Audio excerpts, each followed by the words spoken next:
swear they come out next season. Deja Raven, you should stay with me.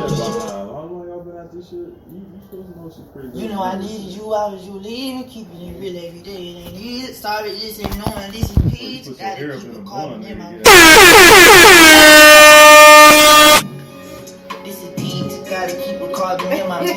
Keep the call Mari out my teeth, babe.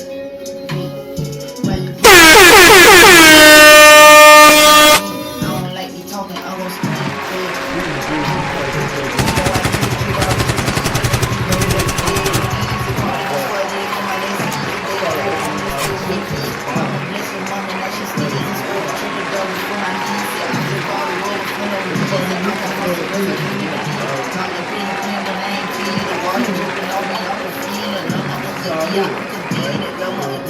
Hold that thought.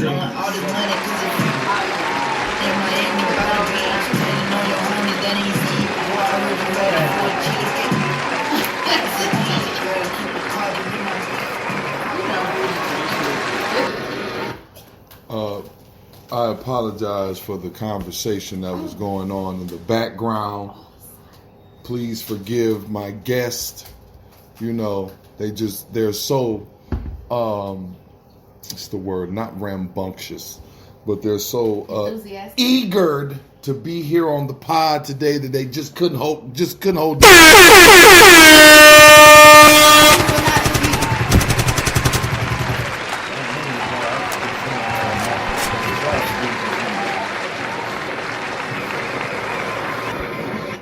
Thank you, everybody, for to being here today. I'd like to welcome to another episode of the Everybody Hates Sleep Show.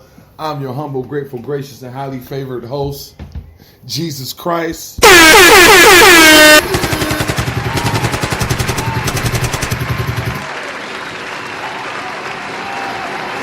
Thank you.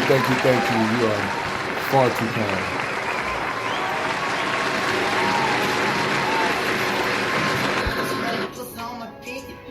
And I don't own the rights to this music. YouTube like to take motherfucking shit and not play it all the way because they think I don't own this music. Fuck this music. I just needed something to play before my pod came up. But I'm here with my esteemed guest to the extreme left of me. I would like to welcome you guys. He's pretty much a staple here on the show. Shout out to my man D4.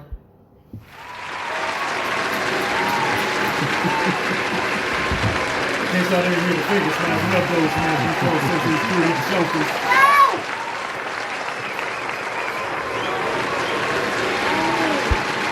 All right, people, goddamn, get off the man's penis. No. Trust me, he literally means that because it's the number taking situation that happens for you to get on this dick. Oh my God. Fall in line. Jesus Christ. Nice. Into the extreme right of me. Y'all know who it is when I play I wake up and teardrops, they fall down like rain. I put on that old song that we danced to and then I head back to the track, it's not much has changed. Damo the Great, ladies and gentlemen, give it up for Damo the Great.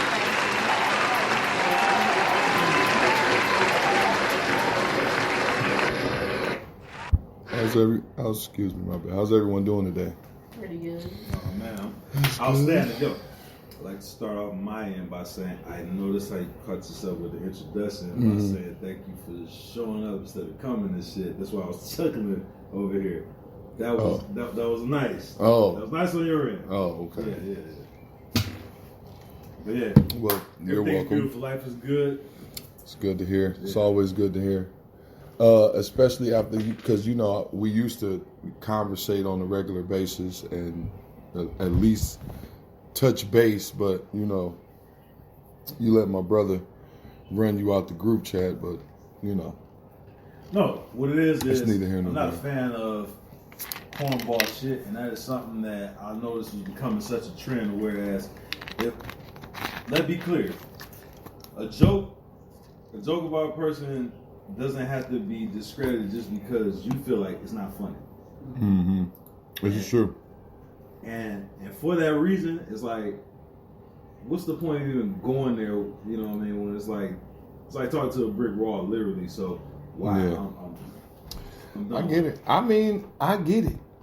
Trust me, I get it. See, on a different platform, it's like the power is not as strong. You know what I'm saying on his end, but you know that be where we are and all of that. You know, that's why I was like, no, I'm cool. Plus, even it like the shit got so bad to where here it is, bring Khaki in, Khaki leave because he like, man, this shit too much. This is true. And I was pissed about that shit. Like, damn, nigga, you on such bullshit that you done drove a whole new motherfucker up out. Well, not new, but yeah, you know, I get just it. new to what we have been doing on that level. Mm-hmm. Yeah, I get it. I get it. And Khaki for the shit is just he's not for that shit. It's too bitch like tit for tat type shit. I don't blame that man for leaving shit. So, Damo, how are you doing? What's new with you? Madam, I'm doing wonderful. That's good to hear. Had to give you an air horn for enjoying life. Thank you. On an unrelated note, my son just won the district finals in Marshall, Michigan. They are currently ranked number 23 in Michigan, and they are number 6 in the Michigan Division number 2 class. Shout out.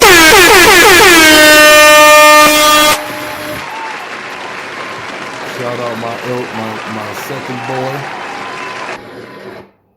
I like to call him my beige baby. All right. I think they're giving my son steals to somebody else. What you mean? Because they saying that this dude averaged 2 steals a game. And I know for sure Aaron averages 3 steals a game. So I think they're giving his steals to whoever this dude is. But as far as Jesus Christ, nothing. Well, I do have a new passion project that I'm going to be working on. I'm trying to bring girls flag football to my school, and the Lions are going to sponsor it. Like, the Lions are ready to spend buku amount of money to get this league off the ground. Really? So whatever the dollar, we just got to figure out how much money we're going to tell them that we need. Okay. So that's about the only new thing Awesome. going on with me. Coming up with a figure. I haven't even sat down and had a conversation with people at the Boys and Girls Club or my regional director. So that's what I intend on doing tomorrow morning after I work out, sending some emails out, see if we can get a meeting set up for at least Monday or Wednesday. Just remember to leave some like discretionary type fees in there so that y'all can slip up in there and take that money for yourselves and shit. Well, normally, and this is what I was told. This is my first year doing the athletic directing thing. Normally what they say is that they give you a lump sum, you figure out what you got to pay, and whatever's left over, that's pretty much yours. So allegedly, that's what, but it's a lot of people that run these type of programs and just give the kids like, Walmart type shit. Like, it doesn't have a lot of quality to it. It's just something they can throw on their back so they can have that extra money on the back end. I don't want to do my kids like that. And that speaks a lot about your integrity. I don't want to do my kids like that. If we have an opportunity for them to get Nike, everybody's walking around with Nike. We're not walking around in Spalding so I can have a couple $1,000 in my pocket. No, I'm not doing my kids like that. Fuck that. Because I don't care about the money. I don't look at the money as a means for me. Oh, I can get me a new truck with this. No, I don't look at it like that. But it's a lot of motherfuckers that look at it that way. Yeah, they're like the pastors of sports leagues. Oh, that's funny. Oh, I need laughter in the background.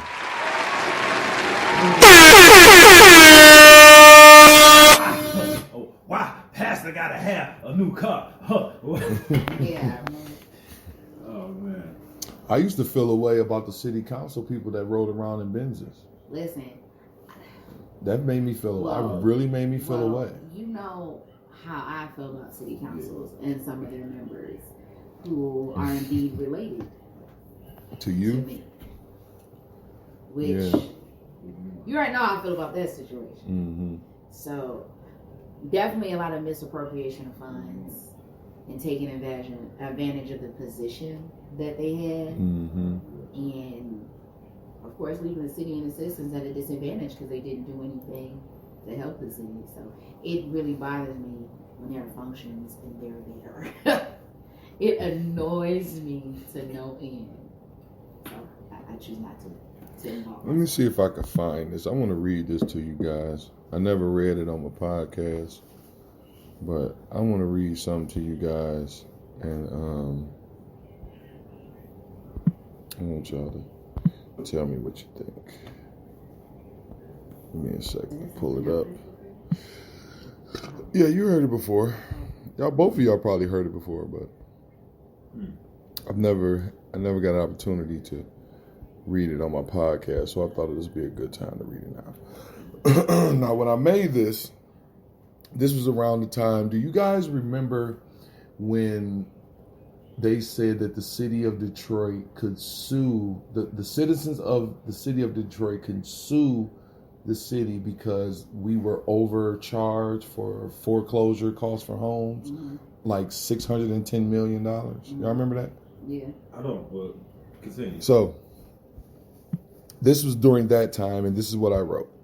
Dear Detroit, individuals that have 10 years tenure in the city council should resign.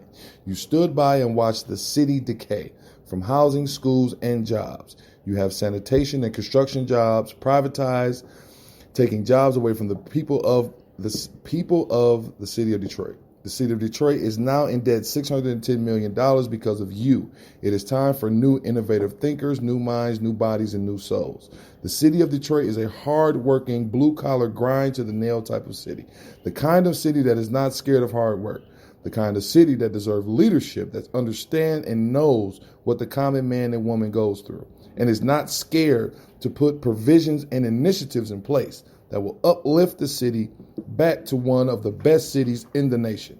Detroit is the first city I fell in love with, and I do not like the way the current regime is treating my first love. My quarantine thoughts, Minds of a Maxwell, Claire B. Lewis Coalition. I remember when I heard that, and I told you I thought that was very popular. I thought you should definitely be sending it. Definitely. Because somebody needs to hear it. Because a lot of people are saying it behind closed doors, but not having the wherewithal to let these people know. It's almost like you're saying, if Detroit was your wife, she don't suck dick like she used to. You so ignorant. That is not what I'm. That is clearly not what I'm saying about Detroit. Really, what I'm saying is, I left, and I keep hearing these things about Detroit. And when I come back and see how y'all did my beloved city, which was my first love, I don't appreciate it. And everybody that had anything to do with it, you need y'all asses beat for treating my girl like that. So I'm going to come back and give her the nourishment and health, mental health help. This sounds like the Nas and hip hop story. The Nas and hip hop love story. Oh, yeah. That is a good analogy because that's kind of how I feel about Detroit. I wouldn't say a love-hate relationship because there's nothing that I hate about Detroit, but I do have a disdain about the way Detroit is treated. You know, the way Detroit is looked at, the way Detroit is treated. I don't like it. Yeah. I don't like it. I think they think of us as like, they still really talk about us as being one of the worst cities. And that's unfortunate because I don't believe that's the case. There are a lot of places that are a lot worse than us. There are a lot more worse than us. But Detroit is really publicized. And when they are, it's never anything positive. It's never anything positive. Right. And so, like, even most recently, if we're going to speak to that, with the issue that happened at the not inner city school, but outer suburban school. Oh, you talking about? They made mention Oxford. Oxford, aka Euphoria. Yeah, If don't do that. No. Listen. What happened in Oxford was a tragedy. Yeah. But people don't like to live in reality. Look, children are going to do what they're allowed to do. And in the urban area, there are certain things that the people that live in this urban area will allow their children to do. And in the rural/suburban area, there are certain things that those parents will allow those children to do. You're right. And I say all that to say that we all know there's a clear distinction between the two. Right.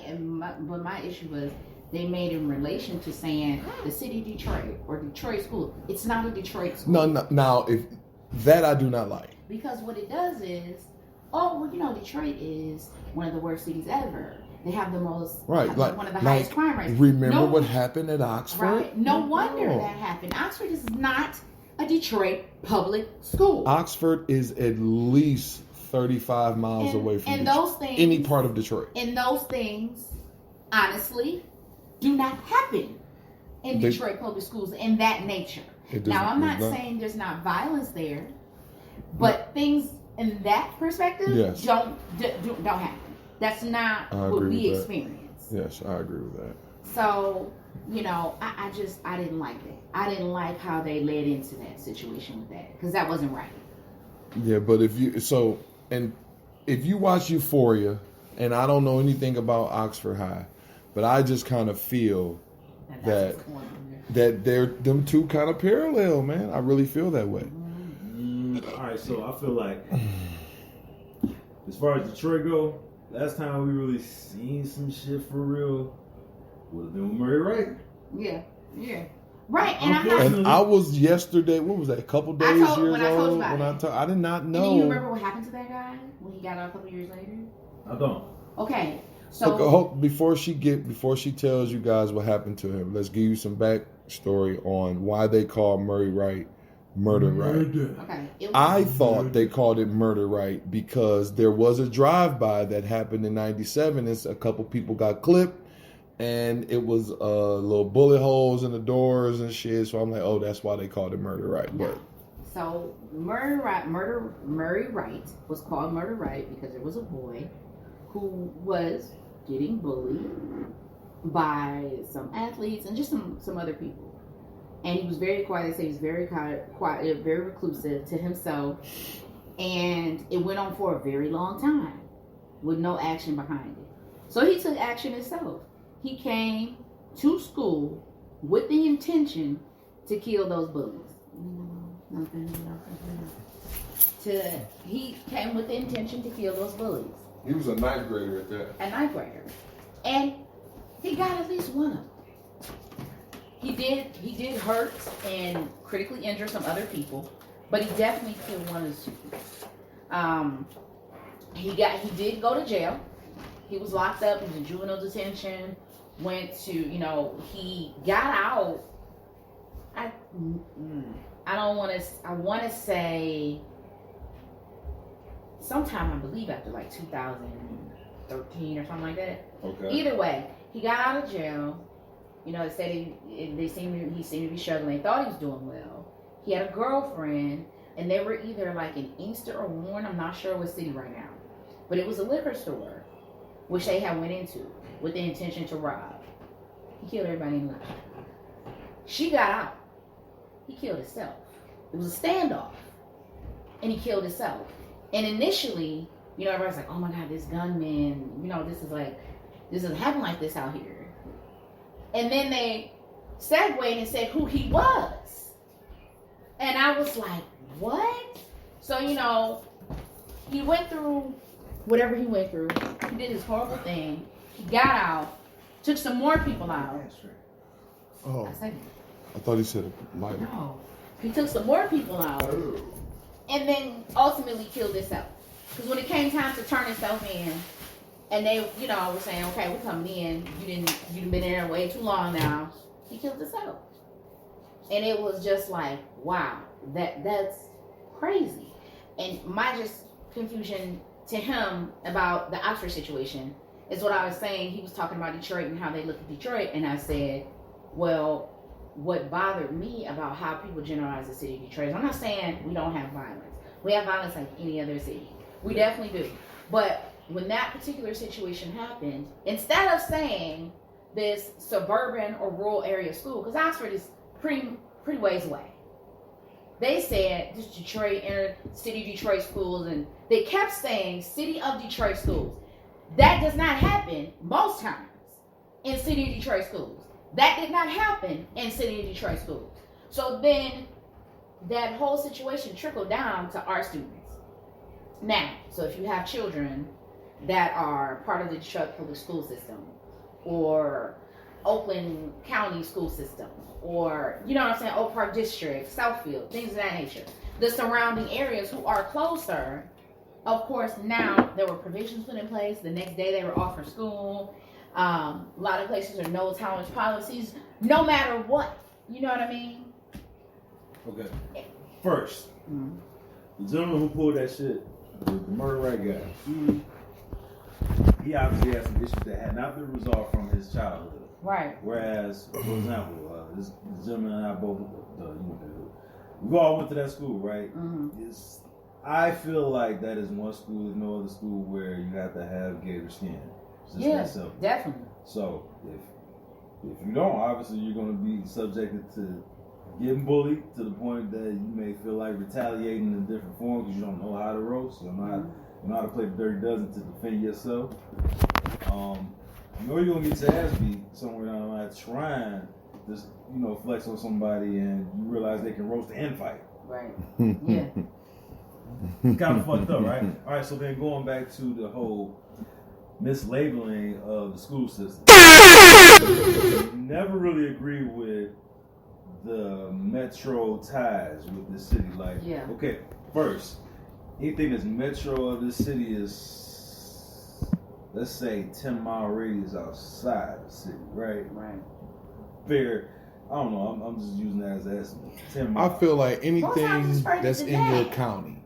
So if they say Wayne County, all the cities that's in Wayne County Detroit. Should be considered Detroit. So if you say Inkster, that's considered Detroit. Not, but listen, this is not even Washtenaw. It's not any of that. That Oxford is past Pontiac. That's crazy. Oxford is past Orion. See, I didn't know that. That's at least an hour and a half away from Detroit. Do you understand what I'm saying? It just feels like anything that has any type of negative stigmatism towards it, they're going to pull or tag Detroit in it as like, and they try to use it as like a reference point. The thing about Detroit, though, we've been having a stigma for crime. Literally, like even the whole shit with crime in the deep being as vibrant as it is, it's one of the things where it will last longer than us, just because Detroit has such a tie with violence and shit. You notice it in parodies and comedies, murder rate stories. Even this shit right here. The Malice at the Palace, or any of that type of stuff, anything where it's gonna put us in that light, where there they go again. Even down to our sports. Yeah. But like I said, with the Pistons, the bad boys, ain't no other motherfucking team been the other bad boy other than us. Even in the whole native light with the Lions, like that's the worst team. Even though they're our worst team in the NFL. The Lions are like top 5 of the worst teams in the NFL. Right. Would you agree? Yeah. I would take it a step further and say the Lions may be one of the worst franchises in sports history. Now that I agree with you wholeheartedly off the simple fact of who owns the Lions. Exactly. It's a the William Clay Ford family. Ford Motor Company. Yes, pretty much Ford Motor Company owns the Lions. And I feel until Ford Motor Company relinquishes their hold over the Lions will never win. It's certain. It's like it's the most controversial catching play that started all of this controversy when it comes to what is a clear catch and what is not a clear catch. This shit started in Ford Field. The nigga clearly caught the ball, but because they were in Detroit, they're like, nah, he ain't catch that. Clearly caught the ball, but it's just something that, like, this is not the. It was another time where some phantom call fucked the Lions up. It's like the NFL has a certain disdain for the Lions, and they like, no, unless you motherfuckers blow these people out by 30, you're not gonna win. Like real shit, even though Barry did not win a Super Bowl ring, I feel like he don't get as much credit as he really, even though a lot of people acknowledge him, I feel like he still doesn't get as much credit as he is deserving of, just because he didn't want to win a ring. And I mean by the world, like I feel like more people in the world ought to respect that man and what he has done. I'll say it, and I'll stand on it. Barry Sanders. His poster used to be right there in the heart of downtown, like where Campus Marsh is now. Yeah, I remember that. They snatched that shit that down Nike poster within 2 years of him being gone, him retiring. And like he left and went to another city. He pulled a LeBron. He retired. And he still got his mind. But he had to retire. And a lot of athletes can't say that. He had to though. He's one phenomenal athlete that you can't say that nigga got CTE. Calvin Johnson, he had to leave too. But I'll say this, and I'm willing to say this in front of anyone. Barry Sanders is better than Emmitt Smith. Barry Sanders is better than Thurman Thomas. Yeah. Barry Sanders is better than Ernest Byer. He was killing at that time. Christian Okoye. Barry Sanders ran for 2,000 yards 5 years in a row without an offensive line. His last year, before he retired, he ran for 2,500 yards without an offensive line. Barry Sanders is probably one of the greatest running backs of all time. He may not have won, but in football, they treat football with such lore and gloryism that you don't even need to win a motherfucking championship to be considered a great or to go to the Hall of Fame. You don't even need to win one. You just need to win. You just need to win games. They did. I'm feeling like we need Barry Sanders streets now.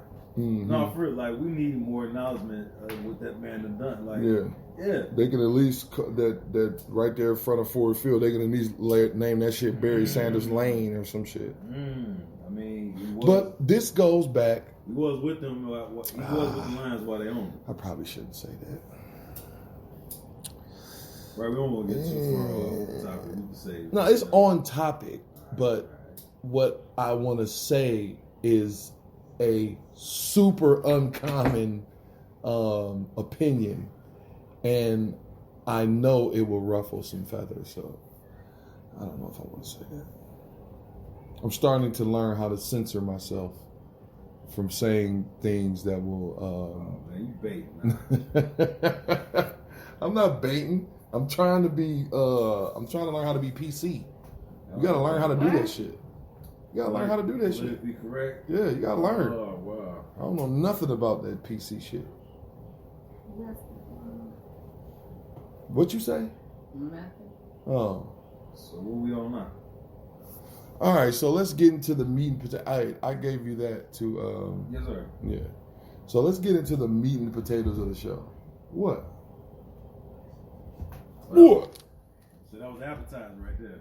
Yeah. All right. Yeah, we about to get into the meat and potatoes of the show. Let's talk about heartbreak. This is a very interesting topic for me. I'm pretty sure everyone at this table at some point went through some type of heartbreak. Would that be safe to say? If you hadn't, I feel sorry for you. Well, I know of a few people that haven't. And and it's tough for those few people, and I get that, and especially for men. I don't feel that there is a handbook for heartbreak when it comes to men. I feel that men have to like shovel through it like they shoveling shit. They have to figure out how to feel, what to feel. They also have to be conscious of the emotions that they display in front of certain people. Because some people may take that vulnerability and use it against them. Okay. There's no rush to jump in. You go right ahead. I'll take. First off, were you finished? Were you done? Where was I? The vulnerability part. Okay. They take that vulnerability and try to use it against them, which in turns makes some men not even want to open up. You're absolutely right. And then that's when the implosion stage starts. Yeah. I do agree with some of the points that you're making. I definitely do agree. Mm-hmm. I think it's hard for men to express, okay, I'm feeling heartbroken and things of this nature. But I think not dealing with it is the worst thing. And I say that to say this. It's okay to say, I was hurt. Is it? This bothered me. Yes, it is. It's okay to say that. Because, okay.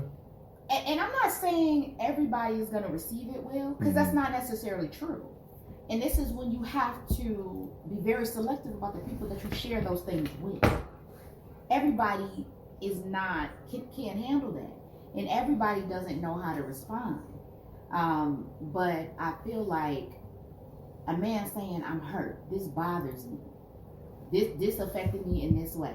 A lot of times, instead of men saying, I'm hurt, this is bothering me, what happens is that I'm going to act out.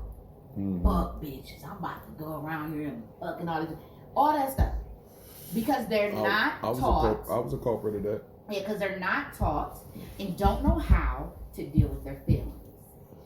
So a lot of times they figure if I'm gonna fuck my way through it, and that does not work because you're still gonna be hurt, you're still gonna be stuck, and that's part of it. That's you gotta get through it. And to say that there's no handbook, I don't think there's a handbook for men or women because women are told also you can't do it because you sound crazy. So let me change the verbiage. Instead of handbook, how about safe space? Okay. Because there is a space for women to vocalize how this man has done this, that, and the third to her. And there's also empathy for that woman that went through this thing with this man that did them wrong.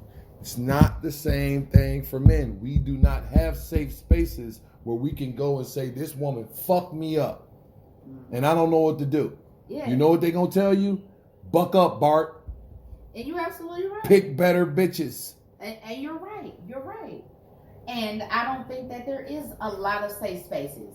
That's why, and I think that's the good thing about or having friends around you that are your. If you got friends that's not your safe space, that you can't come to and say, this is fucking with me. I'm having this problem. This is hurting me. You need to choose different friends.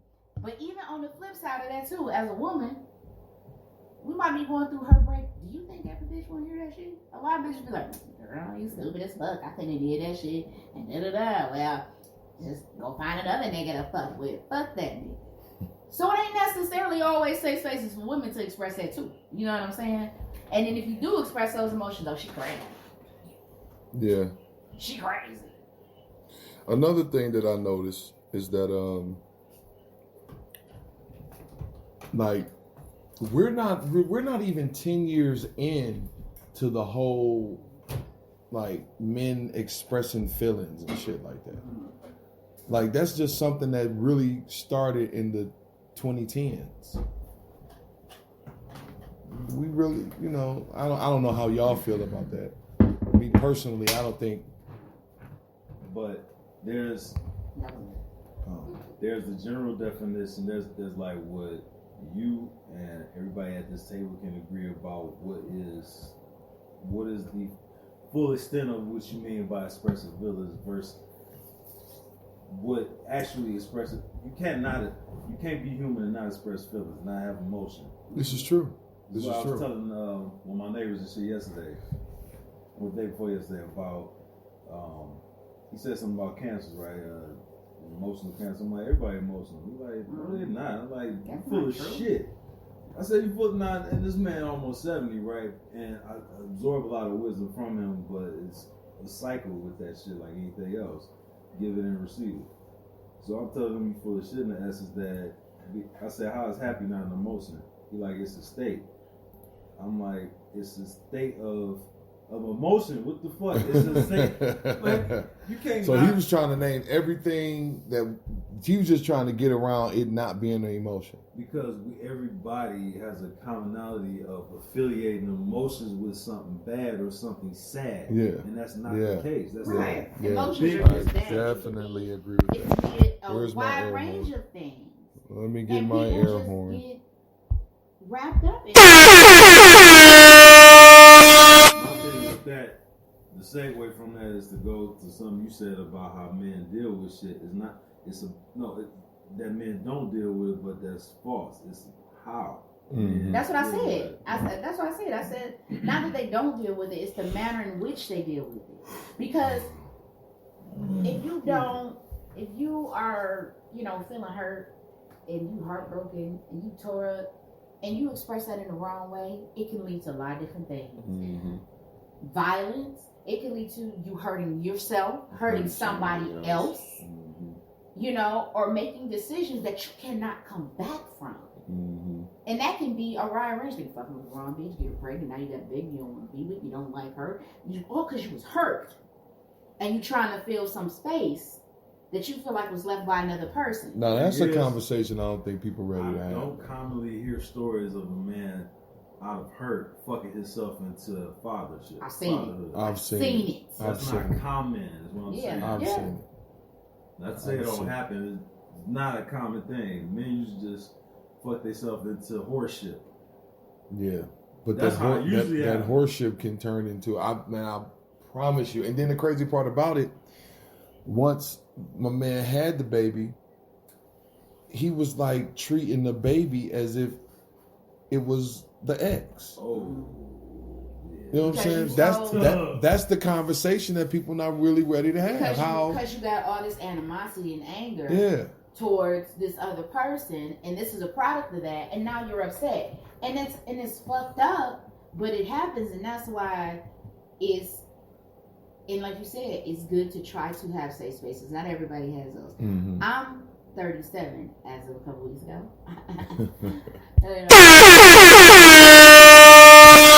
For a long time, I didn't have a safe space. I didn't have friends that I could come to that I felt like I could trust with my feelings and what I was going through. Even in my heartbreak. And they'd be like, well, fuck up, girl. Fuck up. Another one but that's not me. I'm not that girl. That's not how I operate. And I think a lot of times people they don't do the work when it comes time to heal from that stuff. Because sometimes when shit like that happens, you so quick to find something to occupy your time. What you need to do is occupy your time with yourself. That, by far, is the best way you could have said that shit is the work anybody is willing to put in. Like, it is very much easy for a hurt individual to play hurt. Mm-hmm. And to go into the full scope of it. Like, all in, just not care for themselves on the exterior and all of that shit. It's easy to do that. It's easy to just be lazy and sulk and all of that to kind of draw in people to be concerned about you because that's aiding into the whole thing of not knowing the best way to express your pain. Mm-hmm. So, I don't know, like it just make it that much easier for people to do dumb shit, and then excuse it because they were hurt. Because I'm hurt and my feelings hurt, and my personal experience was when the shit was happening. And then it was like looking like a pattern. I said, you know what? I literally got to step back. I got to step back and look at what I'm allowing to happen and what the boundaries that I'm placing. And I had to really be by myself. And when I mean be by myself, I mean completely by myself. You know, like, it wasn't no, I'm about to go on dates, I'm about to go do this. I wasn't doing none of that. None of that. I don't know if y'all noticed, our ethnic group is not allowed time to do much of anything. You're right. Not at all. Hear me out on this. It's been commonly said, I'm sure y'all heard this shit, that we have this expectancy rate as far as our life. And that age is 25, right? Yeah. So that said, that play a lot on how we escalate even with our childhood. We rush into adulthood to the fullest extent of being put out the house at 18. Because we are under the stigma, or we have the delusion of grandeur that we have to be older than what we really are. You know what I'm saying? So I have to rush to get this girl. I have to rush to lose my virginity. I have to rush to start driving. I have to rush to take this girl out. I was in the titty bar before I was 21. Drank liquor before I was able to buy it myself. All that type of shit. Yeah. So it's like you gotta, with the time constraints, is what I'm saying, that plays into the role of how people deal with whatever. Yeah. So if a person is not, like I said, with our ethnic group, time management is some shit that's not practiced, preached, none of that. Yeah. Because if it were, then we could very well be more welcoming to shit like counseling, therapy. Shit that we shy away from because I like telling somebody my shit, some stranger about my problems. They got their own problems. Like, and a lot of times people don't want to do that. And then fuck around you too late, and then you reflect on, well, maybe I should have. It's past that point now for the circumstantial shit. Yeah. But and that's the thing. Like, I went to therapy. And I had a therapist. And even when the pandemic happened, I was talking to her on the phone. You know what I mean? Because it was necessary for me, because I needed that outlet. And I needed to work through what I was going through. You know what I mean? Now, I have to find another therapist because there were some points we didn't agree on, just because I feel like we were coming from two different places. So when it came to certain things, she really didn't get it. But the gist of everything she got. But it's crazy because as a therapist, it's like you have to have no ties with nothing. Really, like you can't be religiously bound by this, or you gotta be objective as hell. But you gotta be like a blank space, but this is a blank canvas. And this is another thing with that.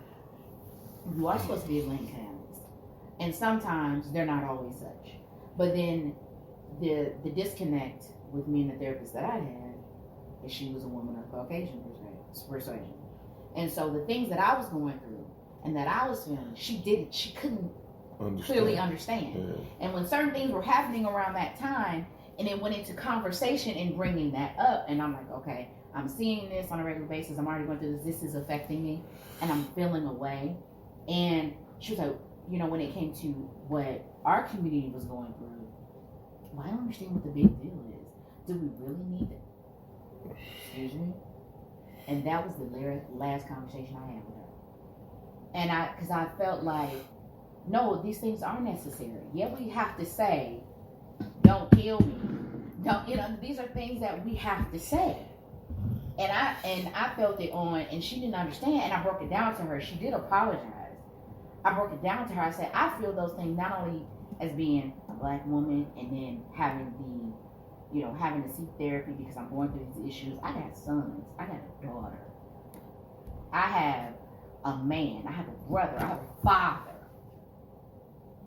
And to know they be snuffed out that quickly without a second thought. And kind of double back. So obviously it's like there's the flip side of people not wanting to seek therapy because they don't want to be put in a box. Mm-hmm. It ain't always about not airing your dirty laundry to a stranger, but the fear of being labeled. Yeah. And that progressing toward prescribed medication and everything that goes along with that. So I can see how there are, like not as much interest in seeking that type of help or whatever. Mm-hmm. But as long as you still of sound mind and body, I feel like a person is supposed to be comfortable enough to say, I'm here for this reason and that be that. I'm not. So don't even waste your time with trying to prescribe anything. You can say that, but they still and I'm gonna tell you that is a common thing that they still will do. You know what I mean? They will still do that because they did that to me, and I'm like, I don't. So then you go to the next step of saying, this is what we're gonna do. We're gonna draft this agreement to whereas we both sign this statement. You don't ever bring that shit up, which if you do, it breaches the contract. But when you go into therapy, you can have certain contracts. But what there's like your therapist or whatever, normally is not always the person to prescribe anything. They send you to the clinical physician who's there. And you can say, I'm not interested in this. You know what I mean?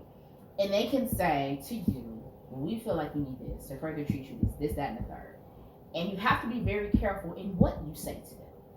Because that can lead to, maybe we need to do a 72-hour observation. Maybe we need to do this. So it's very tricky because they are quick to do that, especially to people who look like us. Medication, they are quick to medication. And I'm not just going to say that pertains to therapists and clinical physicians that are not of our ethnicity. It's a lot of them that are quick to go to that. That is their go-to. So we're going to get into the fun part of that. Sure. Should I give my take about the Women's International Month?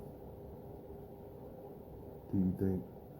Ooh, but before you do, can I speak on this part about heartbreak and manuals and shit? Yeah. Mm-hmm. All right. We're still on that, but I just wanted to get into the fun part of it. But go ahead. So, the typical manual is to get over it, you get under. That's simple, but it's stupid because it doesn't necessarily work. That's what they say. But that could be dangerous. Very dangerous, because what if you get up under somebody that you really like and that she really like you? But that ain't the danger. But then you like figure her, she ain't feeling you like but that. But you figuring out that you really need time to yourself because you're just really like using her as a substitute because of what you used to go, because what you had. So you really need to have some time to yourself to figure out what, first off, why did I pick this motherfucker? What was going on in my life that made me think I needed this motherfucker in my life? All right, now that I picked this bitch, what the fuck was going on in the relationship that I didn't see that led to this motherfucking breakup? She ain't no dummy. She already peeping shit, and even if it exactly, even if it is genuine from you as far as how you feeling about it, she's still looking at it like she's not about to put herself in a situation where she gonna get hurt. So she's gonna look at it for what it is, take from it, and let that be that. Even educate you like, no, nigga, you just hurt right now, so don't let it go further than that. No, I don't know what type of harsh, hardened heart woman you've been around, but normally, like, no, it's I'm not all right. It don't even have to be worded like that from the woman. It can be very much worded differently, but you don't have if your ears are clogged, you're not gonna hear it. And it can come just like this. I really like you, but I'm not. Woo! That's the stinger, boy. That's a good way to say it. That's that. Hey, that's that. But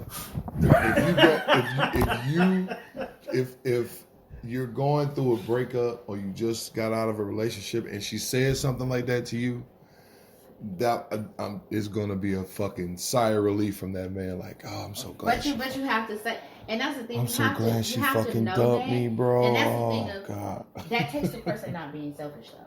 Right. That takes a person not being selfish, because selfish people will be like, oh, I can help him get over her, and then he's gonna be with me. It's gonna be great. That's not how that shit goes.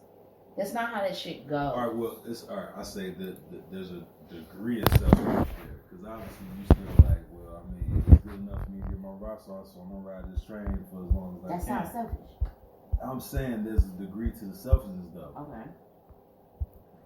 Selfishness is not always bad. Okay. I'm saying to say, like, if you don't love thyself like you love others, right? So it got to start with self. As long as everything ain't so self-serving, Right. let's get that. Right. Even with that, like that nonsense. How you say that shit? Who's that? When the knife is, very sharp or whatever. That, nonetheless, that dagger, that smooth, clean dagger of how she put it, where woman lets you down easy, and how that spawns or has the possibility to spawn into some, flip side shit from the guy where he's outside your window at 3 a.m. He won't be outside the window. He gonna be somewhere. Gonna be on bed on some Mike Ely shit. No, he's gonna be somewhere like thanking that woman and thank God I don't have to. Yeah, I'm saying like it do be some fellas who don't take that letdown so easy. Yeah. Oh yeah, those. Yeah. You have to and some people can't be receptive to that. You can't leave me too. That. You gonna leave me too? Now Right. see that gets you blocked. That shit. What you just said, that kind of comment will be, that to me, that's a red flag. What? Yeah, that gets you blocked. You're not about to try to make me feel bad. Like, that doesn't work. That's guilt. That's somebody using guilt, and that is called, and that kind of person is a narcissist. And I'm saying this. I'm just telling you. And I'm saying this on air.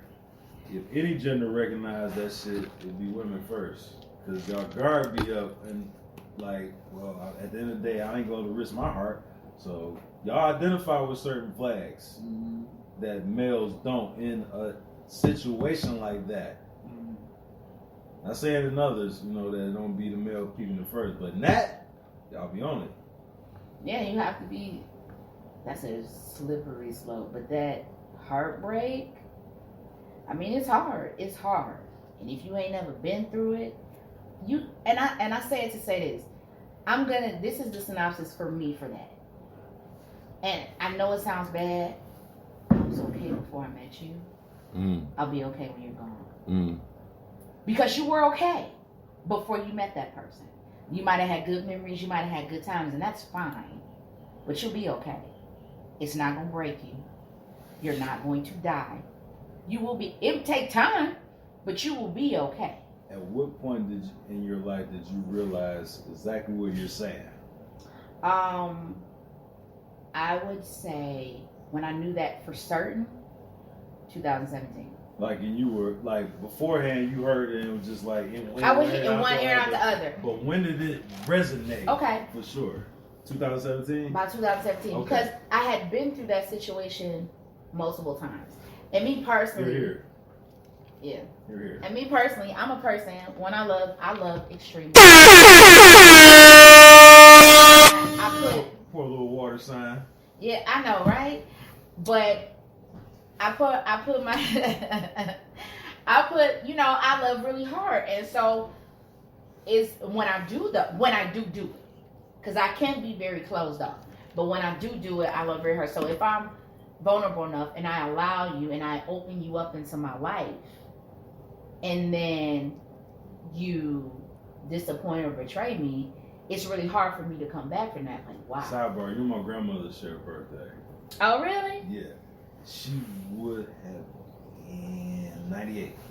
Oh, wow. Yeah. Yep. She was an awesome person, wasn't she? She was cool. Oh, yeah. Yeah. And it's just because of the kind of person that I've always been, and I was just like, why is this happening to me? Like, what am I doing? Like, oh my God, this is real. I can't believe this is over. And on a couple occasions, it really fucked me up. But when I'm going to say about 2017, when I had my youngest son, before I had him, when I found out I was pregnant, and then things started happening. And the person that I thought had, like I said, I allowed them to come back in my life. I didn't set boundaries.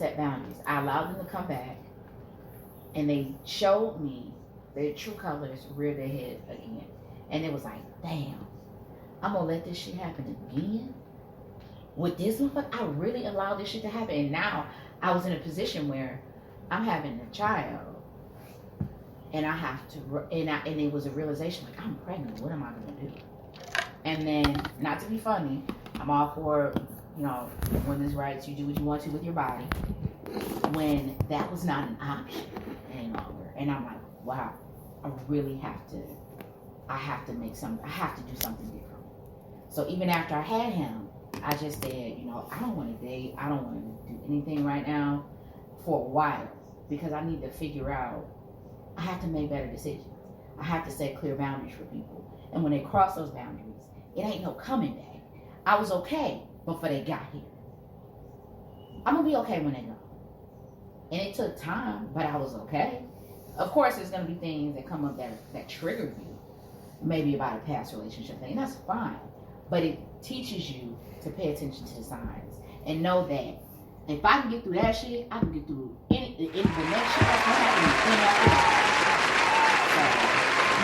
That's a good segue to what he was about to say. However, before we go there, I want to wrap up this shit with the best handbook is to get the raw from those people who you look up to. Parents, uncles, grandparents, whomever.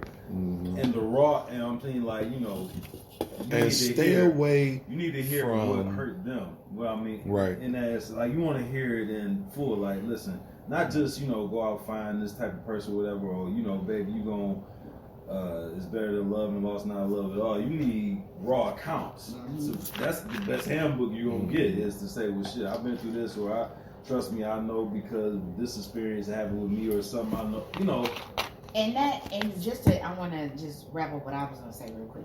And that is a very good point. And if you have children, like we do, and you're raising them, they're going to go through heartbreak. And you have to explain it to me. I had to explain that to her. It's going to happen, but you're going to be okay. It's going to happen. I went through it. We all go through it. But when you see those things happening, and they happened, and you went through that, you got through it, right? It hurt. You were sad, but you got through it, right? Mm-hmm. You're going to get through it again, and again. You're going to go through it 1,000 times in your life. But you're going to come out the other end. So you gotta tell the part. Love the smoke in that fellatio.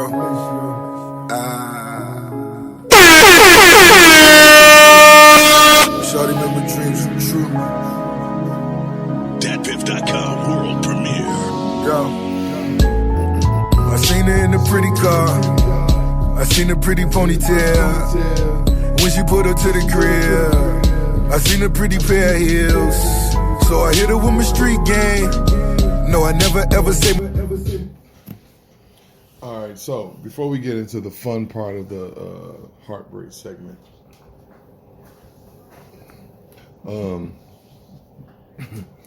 so this month, the month of March, is National Women's.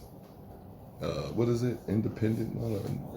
No, Women's International Women's Day. Okay, it was a national. I thought it was Women's Month. Yeah, in month of March. International Women's Month. Whatever. I don't.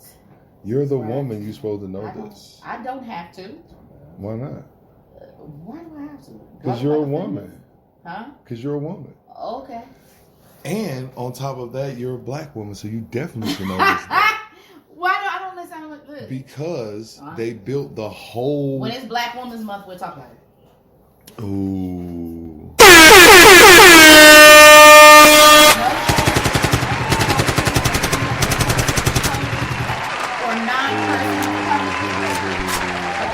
See, now you're giving me topics within topics.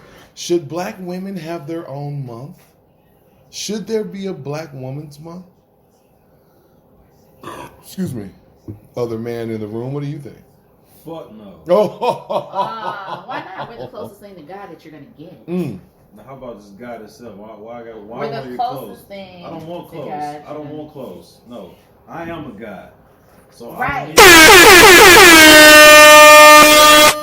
How'd you get here? Like P. Diddy said. By the sperm of my father. By the sperm of your father. So it just automatically popped you out and you. No, he found the fertile ground that was worth. All right. Up and the ground is developed and made by This is who? about to get good. I like God. it. Can you help me out, sir? What the fuck will do with this? I'm paying. Yeah. Put that or whatever it is on there. Y'all keep talking. I'm just saying, that's my personal opinion. Mm-hmm. And I would believe if it was a woman. What month should y'all get though? Y'all want a summer month? I want a summer month. Want August? Yeah, I'm gonna put on a sundress. I want July. That's what I want. June or July, so I'm wearing a sundress. So it should be Black Woman's Month. Yeah, and we wear on July. Yeah, we wear yellow sundresses. All month? No. It's gonna be stained. Them bitches gonna have stains on the bitches. No, you're not, because they yellow. That's why she said that. She know what she's doing. Hello? Yellow dress like sandals. What are you talking about? It would be awesome. But you know how y'all like to see the women in their sundresses? Fuck glowing? month. No. I'm going to say this. Black History Month needs to be moved to July for a number of reasons. Or just give us June. No. Hear me out, y'all. And that's not even. Hear me out on this, y'all. Saying. For real. June is not the month for a designated Black History Month. It's July. 31 days is better than 30. Last time I said, I don't know what math y'all grew up with. I forget July does have 31 days. First reason. Second reason, there are 2 celebratory days designated to July. Not 5 to 7 that are designated with June. Okay? In July, there's Independence Day and some shit called, I gotta go back to my phone, but it started with an E. And it's not always on the same day in July. Nah, it's Islamic form type of celebration. Yeah, go to your shit right now, and you can just say it whenever you pull it. I don't feel like going to it. But in June, you got June and July. In June, I'm telling you all the things we celebrate in June. Okay. Flag Day, Tupac birthday, Kanye birthday. Who celebrates Kanye's birthday? My nigga, I fucks with Ye. I don't know when you stop fucking with Ye. I still do. I stopped fucking with Ye. Well, that's conversation. That's three things, right? We got the first day of summer. We got. Kanye don't get a fuck. Go ahead. Never mind. Go ahead. We got the first day of summer. It really don't mean shit because it's no, I'm going to say it like this. We got the Battle of the Sexes Day. It used to be Father's Day, but now it's the Battle of the Sexes Day. It used to be Father's Day. No, it's the Battle of the Sexes Day. No, but I mean, like... You're getting off topic. That's why I said let's not get off topic. But that's what it is. We can revisit that in the whole That's what I'm saying. There's topics within topics in this motherfucker. We're just going to put the pin in that because, again, that's 5. Because we would be slapped in the face if we stepped on Mother's Day. That's 5. We got... Don't give... Okay. We got Juneteenth. Okay. So that's 6. Right? What's the other one? Which we didn't get off. I didn't get off last year. And we were supposed to. We didn't get that day off. They said they didn't have enough time before it was made an official holiday. But still, we got all these celebrations. Oh, this the seventh thing. June is Pride Month. Yeah. Listen, my birthday is in June, so I really don't like that shit. I hate them. My son's birthday is in June too. And I hate that Pride Month has been designated to my birth month. June 2nd. Yeah, because no, it's July. No, it's May. Riley's July. I feel like you was fucking in the your baby was in sequence. I was fucking in the I feel like everything. Yeah, your baby was shit. in sequence. I feel like everything went to shit. Really, once Juneteenth got affiliated with my month. Not saying I'm hating on Juneteenth, but it's more like Juneteenth free-ish. You know what I'm saying? We ain't been free for real. Yeah. But have y'all really heard the story of Juneteenth? And to kind of celebrate that, knowing that story is like, it's slap in the face. I'm sorry. To me. Well, just as much as Pride Month is a slap in the face. Pride Month in itself is. That's why I say there are too much. A lot of things are celebrated in June. Yeah, slow it down. That's why there's too much. There's far too much being celebrated in June versus July. I mean, I stubbed my only toe. other thing I forgot about with July is 7-11. The day everything's gonna get free Slurpees. All right. So boom, that's 28 days where we can have all of the celebratory behavior that we want to for our heritage versus the 28. Listen, February is like spades. You got this many and a possible. That's what February is. That's what Heritage Month is. 4 years is the possible. You feel me? So, fuck that. We are much more deserving of that. I get that. Seeing how in February there's Super Bowl, President's Day. Why? Lincoln's Day. Why? Who cares? He didn't really free slaves. Get the fuck out of here. Groundhog Day. Why? Who cares? We know we're gonna feel that way. Since when did an animal become a meteorologist? Like, what the fuck is that about? Blah, blah, blah. What else we doing in February don't make no goddamn sense? Grammys. I don't know. I'm celebrating February, so I don't know. Everybody hates Valentine's Day. Another battle of the sexes moment. No, I'm sorry. No, that is not it. You're right.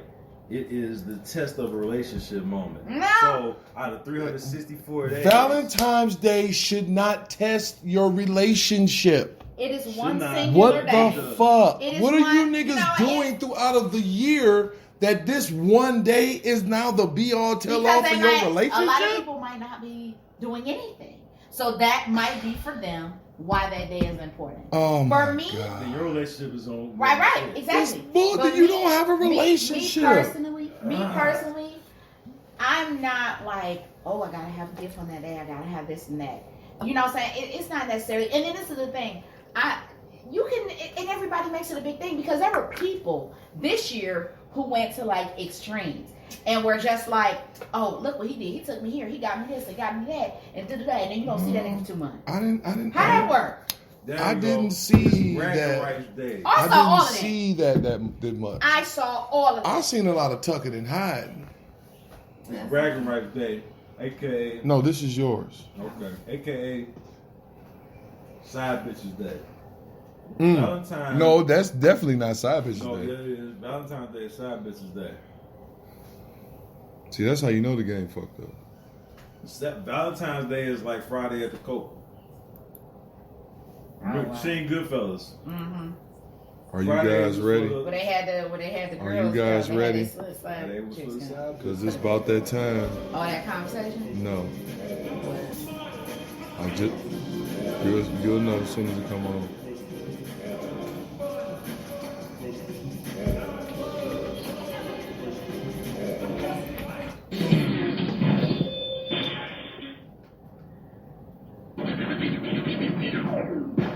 If you're not drunk, ladies and gentlemen, get ready to get drunk. Front of that whole thing. Valentine's is Side Bitches Day because as a woman, if you are secure in your relationship with your man, you don't need to be all in. You don't need to feel important on this day versus those 360 days. The only woman that needs to be feeling secure about it is how she's saying that You trying to talk over my vibe, y'all. You trying to talk over my vibe.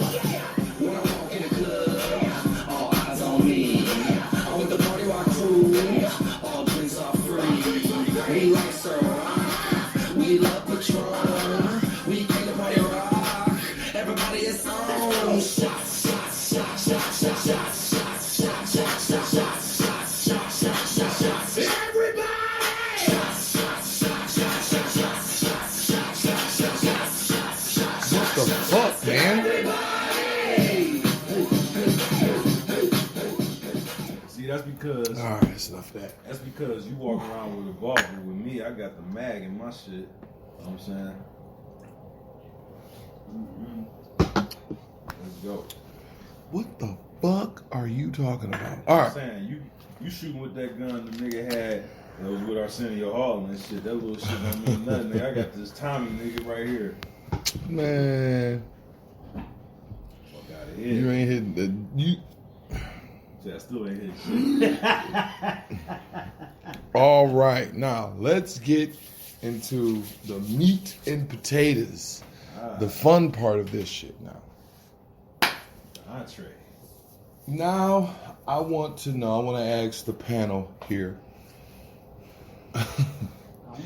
Should one, meaning male and or female, should they put all their eggs in one basket?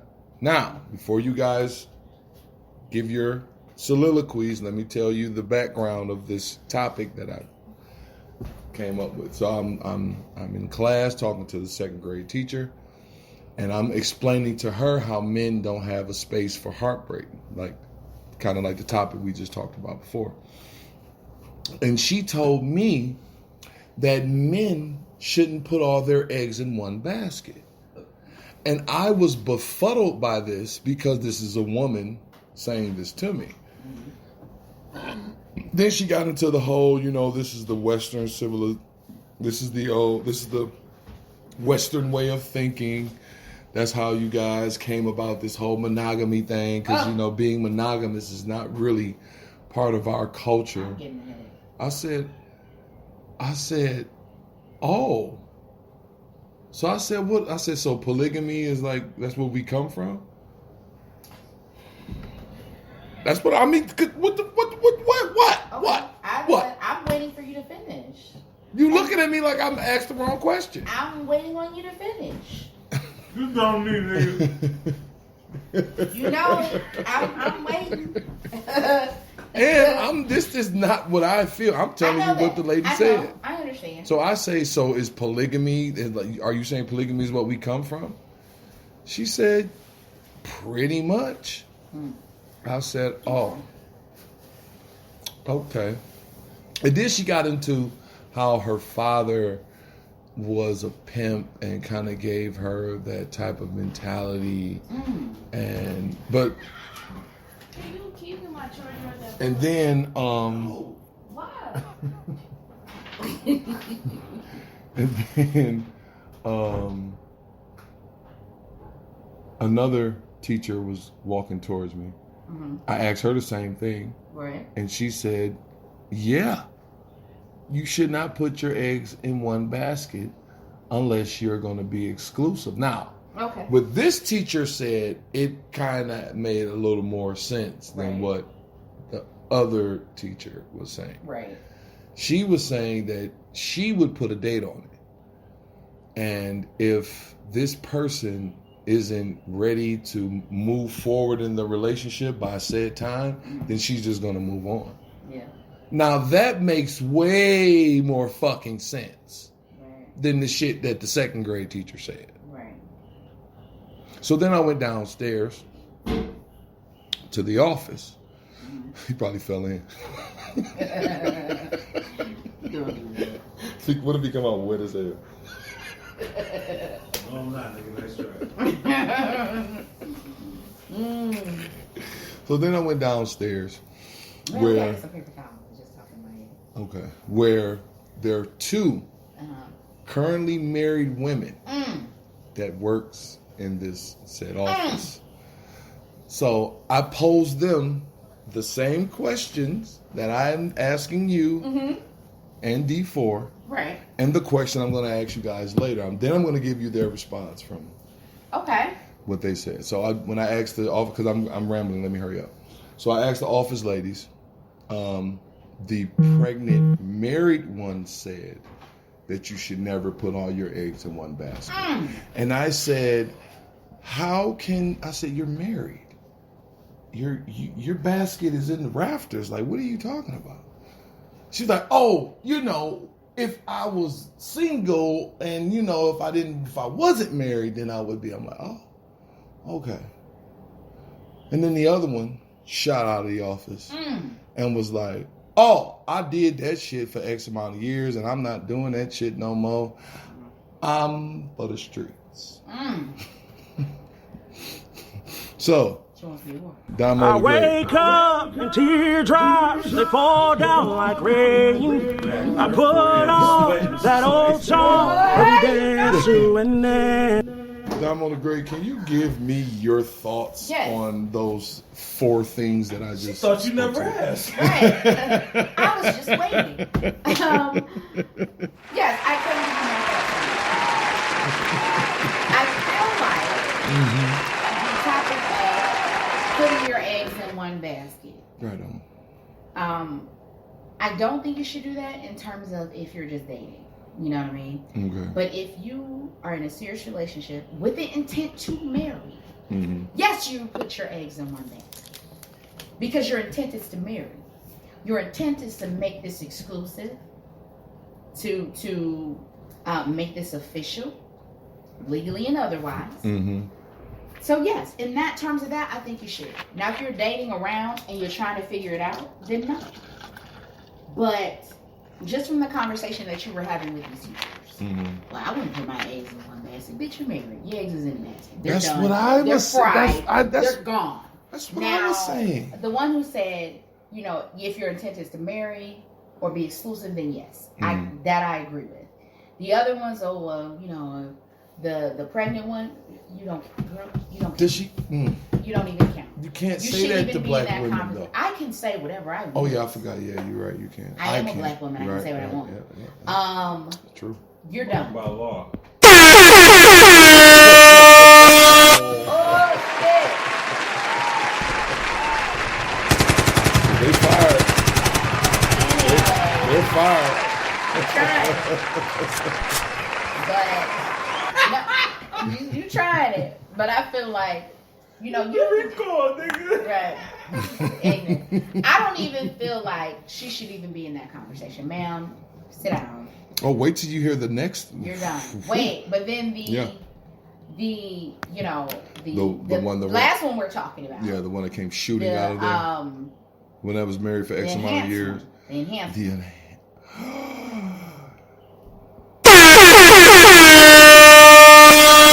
First of all, as I stated to you in regards to that conversation, that's because you're unhappy. And you're in a relationship. So if it's you don't want to do that anymore, you're from the street. Fuck with me. Because obviously, you didn't do that for the long haul. You're bored. It's not what you want to do. You want something different. Mm-hmm. She's a hell of a case. She has something different already.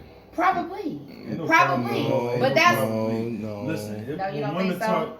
She ain't had nothing different because she only had two things in her whole life. okay, that's a choice that she made. You understand what I'm saying? Yeah. So now that because you haven't experienced, and that's the thing that people don't get. And I think that you should experience something else or have experiences before you settle down, so you know what it is you want. You know what you need. And you can say to your partner, I need this and that and the third. And if your partner is not able to fulfill that or not willing to fulfill that, that's not where you should be. I feel like I need you to validate this for me. Yeah. From a woman's standpoint. Sure. Okay. Listen, what he's saying that this said woman only had two things. By things, I'm gonna assume that euphemism is pig. Okay. Not every woman's cheat, I guess, or every individual's cheat is sex. It's other things. Yeah.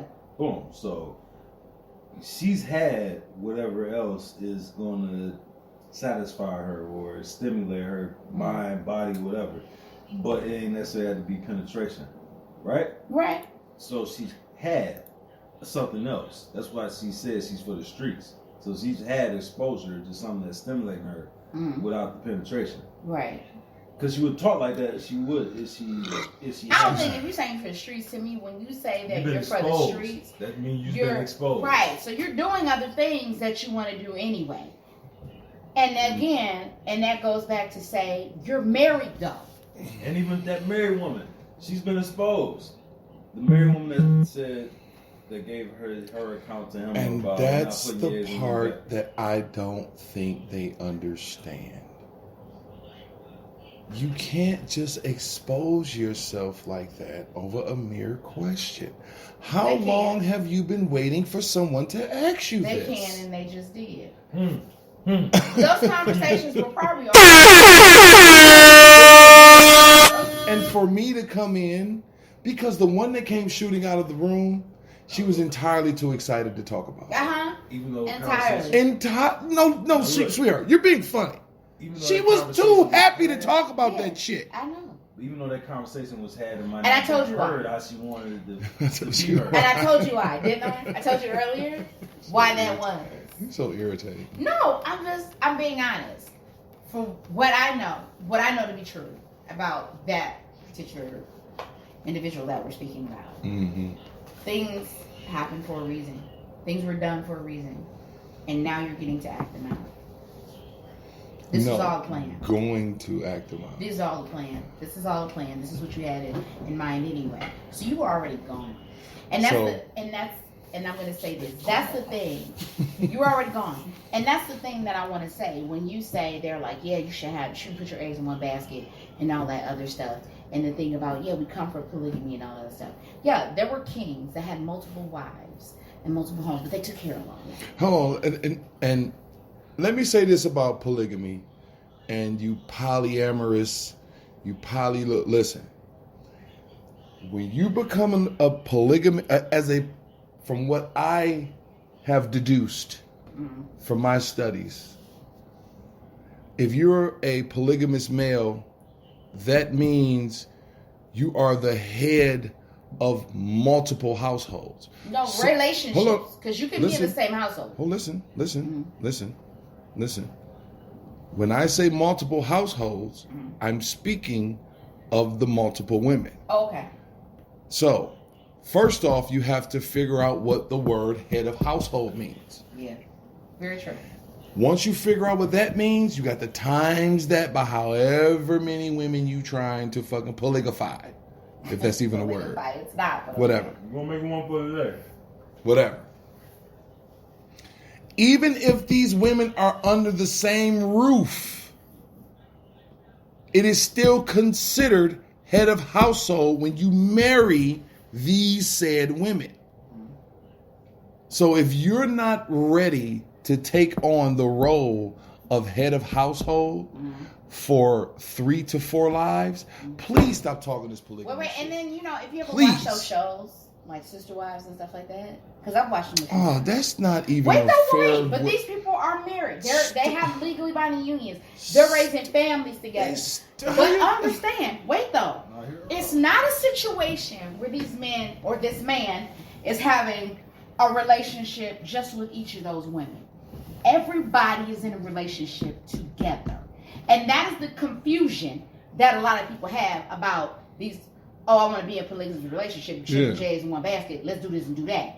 It's not a disclosure of, we're going to be in this relationship. I'm with her, but I'm also in a relationship with her. And we're going to do this together. That's not what's happening now. And I'm not saying it doesn't sometimes, but that's not what's happening now. What's happening now? Degrees of it. Right. Hold on. No, it's not a degree. What's happening Polygamy now? is just that. And I'm gonna ask you. I'm gonna tell you why. Because I researched this because I really wanted to know how that actual term works. And the term polygamy is you having multiple partners, but you all together are cohesively in a relationship. What people are saying, and this is what bothers me. So hold on before you go any further. What If it's a girl that's never been with another girl? That doesn't. But she agreed to be in this polyamorous relationship with this man because she loves this man. And I'm gonna tell you why. If your interest is not to be in and that doesn't mean you have to have sex with them, because a lot of them do not necessarily have sex with them, but they have a relationship. But what if you've never been in a relationship with a girl? I'm gonna explain to you. Why the fuck would you? That you're stupid. I'm sorry, and I'm gonna say you're stupid, and I'm gonna tell you why I think that's stupid. You don't get in a relationship with a man and say, that's like me saying, I want to be with him, right? I want to be in this relationship with you. But I know that you want to add multiple parties. You want to add another woman to this. And you've never been in a relationship with a girl. And I've never been in a relationship with a woman, but I'm going to do it because I want to be with you. Yeah. That's not the reason to do it. Because what you're doing is now dumbing down what you want and you need because you're willing to take half of this man. Is it? I'm going to explain why. You're willing to have only part of this man. What he wants. That's not what you want. If you ain't never been with a woman and you don't have a desire to be with a woman, but you have a desire to be with this man, the only reason you're doing it is to please this man. Not because that's what you have an interest in. And that's what I'm getting to. And in anything in any relationship that starts like that is doomed for fucking failure. I'm just saying. How intelligent is it of a woman to feel like she has the whole If you're with somebody and they're not, I'm gonna tell you what. Yes, you can say that. That's crazy. He's a father of how many children, right? 4. Okay. You can't say you got this whole man when he. That's not okay. See, now you're being no. Because now you're being weird. Let me explain something to you. Just like he has 4 children, I have 3 children. So you are not going to get the combined whole of me. But listen, exactly. and I understand that there are parts of you, parts of a person, if they're parents, that you're not going to necessarily be privy to, unless what do? Conjoin those things. And this is my thing. I'm not saying that a person's not going to have their individual pieces that you're not going to have. What I'm saying is if you are deciding to be in a relationship with an individual, you can, if you choose to be in a polyamorous relationship just to accommodate what that person wants, and that's not your desire, your relationship is not going to be successful.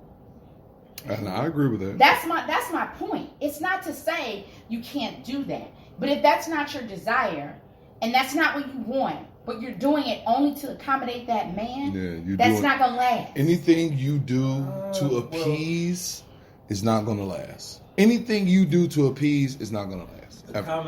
Accommodations go along with the degrees of love. I'm not doing that. I understand some women will be willing to do that and say, hey, well, I know this is what he desires, and I'm willing to sit with that, even though that might not necessarily be what I want, but I know that's going to make him happy. That'll make whatever this situation is go smoother. It's bigger than that. It very much is bigger than that. It is the display of devotion that makes that man happy, not that act. It's not the them depth of display that their act. devotion to him. Is that what you're saying? I just want to be clear. It's that display of devotion that makes him happy. It's not. It can be with the woman supporting what a man wants to do with anything that's moved furthering you are, him, whatever. Your devotion is making him happy, not the act itself. I understand that. Thing. And I understand that. Me. I'm just going to say me because I can only speak for me. Not willing to do it. Unless it's Oprah, I ain't doing it. Unless it's Oprah? I'm just saying, if it's not monetary gain in terms of we're going to be... I'm just saying, I would never do that. I'm just being honest. That's not something, and for me, and I'm a person, and everybody doesn't like this. Yeah, why not Regina King? She ain't got enough money for me. No, we need to do Oprah. We trying to come up with some networks and stuff, and I ain't got time for that. I'm just saying, in my mind. But that's me. I'm different. My name's Dominique. Why not Judge Hatchett? Why not? Who? No, thank you. I'm just saying, for me, and honestly, I'm joking when I say that. I'm not honestly. I'm joking. But what I mean is, for me personally, and I can only speak to me, I'm not a person who is willing to share in that capacity. So, like, I don't feel like if I'm not, and I'm just saying, if I'm not enough woman for you, or maybe you need something else that I can't fulfill for you, you're welcome to move the fuck. And that go along with that woman said to him. You, along with other people, are programmed to this westernized way of thinking. No, it's not programmed. No, hold on, Paul. It really is. No, hold on. Let's back this up. It's not about. It's my choice. Don't get me wrong. I completely understand that we come from a culture. I understand we come from a culture where, there are multiple households and multiple wives. What you said about choice is what I was saying. So remember when I was saying that, so Dirk was saying about his girl, the reason why he likes her so much is because she has such a low body count. Right. And then they put a picture up. Listen to the rest ignorant. He's ignorant. So they put a picture up of him and his 7 children with 7 different baby mamas. Yeah. And then the lady was like, if men don't have anything else, They have audacity because you have 7 different kids from 7 different women, but have the audacity to have a preference of a woman having a low body count to be with her.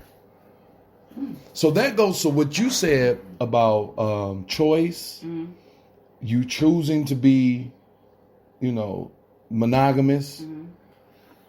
That goes, so what you said about choice, that's your choice, right? Right. And I was saying that it's a shortage of men. So we're going to get passed around. We shouldn't fuck the same chicks. Remember I was saying that? Yeah. We should not fuck the same chicks. It is way more women than it is men. So why are you running behind your mans fucking the same chick that he fucked? To me, that shit is lame. Now, don't get me wrong. I have done this in my younger endeavoring days. Tis what it is. Yes, for you. Yes. But as a 40-year-old man, I look at that shit as lame. Yeah. And I understand that. It's just But what was my point? What was my point? So my point. choice. So my point was, since you choose to be the woman you are, that's what I was saying about we supposed to be passed around. But when we come across a woman that decided to make a choice, and in her choice, this man wants to now explore why she did that. Yeah.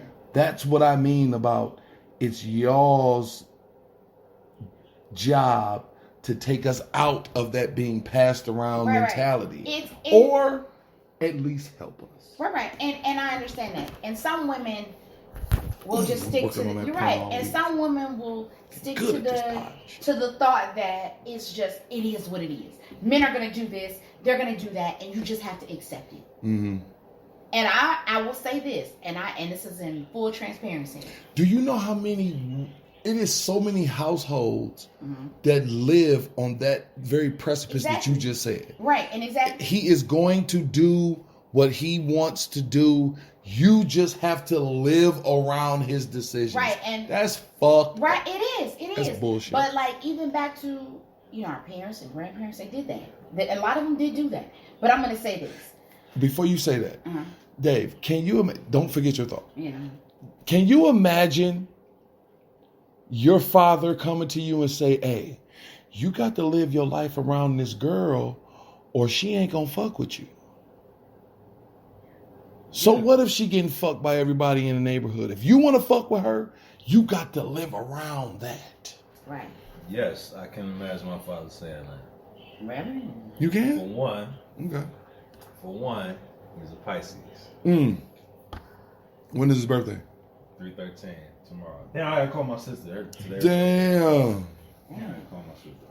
313. Yeah. So toxic season. Plus my father was one of them individuals that he would always tell me, like, just give me the real from being younger. He was, give it to me straight, give me the real, I'd rather you say it like it is and try to say it in another way. Right. And it took for me to grow up to realize the magnitude of that, which is he can handle shit better with the truth, with the raw emotion, with the raw of what it is versus the diluted, seasoned up version. Remember I told you I can't stand that. Yeah, I know you don't like gray areas. All right, so boom. Year before he passed, I'm visiting him and we're having a man-to-man about relationships, and he's telling me some shit about how things were between him and my mother. And I was just like blown even when he said it. Like, of course, it's my mother he talking about. Like, damn, nigga, you did my mama like that, nigga? Like, But I'm not, because y'all situation was long before I was thought of. It wasn't like y'all hooked up that night and I came about the conception. Nah, y'all were involved before, so a lot of things have taken place.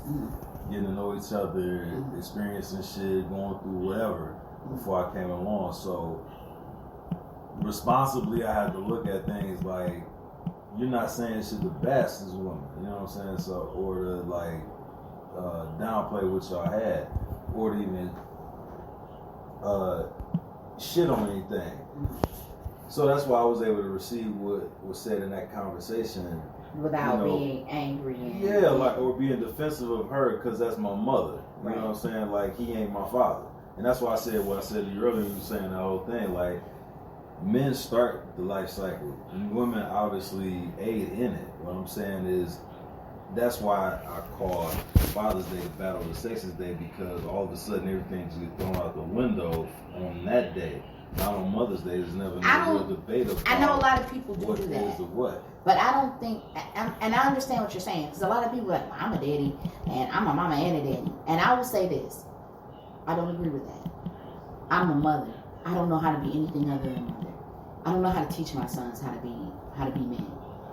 And I appreciate any father figure, granddad, uncles that they have in their life. And I pay homage to any man that is willing and able to be a father to his children. Obviously. And I'm not never stating I'm a daddy too, because I'm not a daddy, I'm a mama. I can't do shit else. This about to be my new thing, y'all. When I hear women say that shit, I'm daddy and mom. No, you just a motherfucking lie. But to get back to what you were just saying, and I just want to say with this, it is a choice. Mm-hmm. You have a choice to accept it or not. And a lot of times as women, we lean into that we don't have a choice because men are going to do what they want to do, so we have to be accepting of it. No, what you can do is set boundaries. And if that man cares enough about you and he loves you, he's going to respect your boundaries. And that's that. And in the same token, I mean, people are going to do what they want to do. Sure. And in the same token, if you care enough about yourself and care enough about your boundaries, you're not going to let this man do whatever the fuck he want to do with you. You're going to remove yourself if needed. So it's a double-edged awareness type of thing. Yeah. You know what I'm saying? Or you demand that man take your hand in marriage so that you have the financial security of marriage is not going to stop somebody. Go ahead, no offense. But there's the security, which is the one thing, if none things, that women look forward to when they're dealing with anything, any situation, some security. Now some that stability. I agree with. So women with definitely look for security. With marriage comes along with decisions being made and her having the say-so over other individuals and having first dibs on anything that goes on post this man's life. So let me tell you the toxic shit I used to do when I first got out of my relationship with Granny. Let me tell you the toxic shit that I used to do. And I stopped doing it because I thought by doing this, it'll make me feel better. Mm-hmm. When it didn't, I stopped. Mm-hmm. So what I would do is I would court a woman. Mm-hmm. I would fuck with her on the highest capacity possible, mm-hmm. right? Mm-hmm. Show her what type of person I am, how type of good a guy I am. Try to give her the best sex she's ever had, and then I would leave for like 2 weeks, and then just come back. Hold on, mm-hmm. And I would just come back like nothing ever happened, and I only did that to see how much you get away with. No, not get away with. How much did she miss me? What? Damo. Remember, it's like you said, it's a narcissist thing. Very much so. Remember on Ray Charles movie? I think it was gone and shit. He come back. Maybe it's been 2 weeks. It's been 3. And it was on, wasn't it? That's why the nigga do that shit. That's why. And that might have been the action from a lot of women, and some will do that.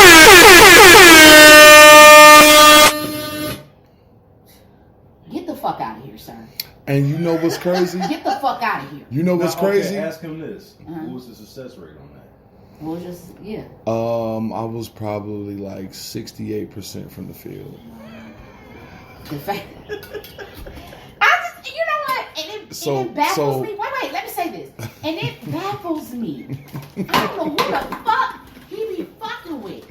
But I swear these hoes had to be dumb as shit. Because there is no fucking way you're going to disappear on me It pop back up like, hey, you know what I'm saying? I'm just here. Get the fuck out of my 6 house. out of 10. Leave my door.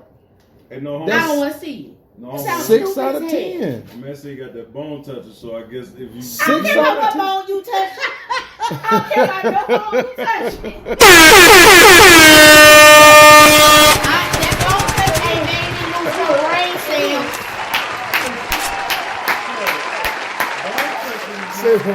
Say that again. That bone touching did what? It ain't make me lose no brain cells. My nervous system is intact. You're not gonna get away with that dumb shit with me. It's just not gonna happen. Everybody's not that way though, and that's fine. And some people only need that physical touch to get over those things, and that's cool if that's how you are. Mm-hmm. But I am a person. If you know me, I'm a person. My mind wanders. So if I ain't heard from you in 2 weeks, ain't no telling what I'm thinking you doing, and then you pop back on me like everything is cool. It's not. Now you've shown me. Now you have crossed my boundaries, and there are consequences for that. He was not given any consequence, and I think that happened a lot with you, where you didn't get consequences to the shit that you did. No, but what I was about to say, the women that gave me consequences, those were the ones that I chased. Exactly. The ones that let me get away with the 6 out of the 10, I chased the 4. The 6 that let me get away with it, okay, so like I used to tell, and I don't know, I probably said this on the pod before. So in college, I used to have a woman for every day of the week. So if I'm dealing with 10, the 7 that let me get whatever I want, I'm going to take whatever they give me. But as I'm sitting there taking the fruits of the labor, I'm looking for the other 3. Which is probably kind of like fucked up. Very fucked up. Ain't kind of. It is.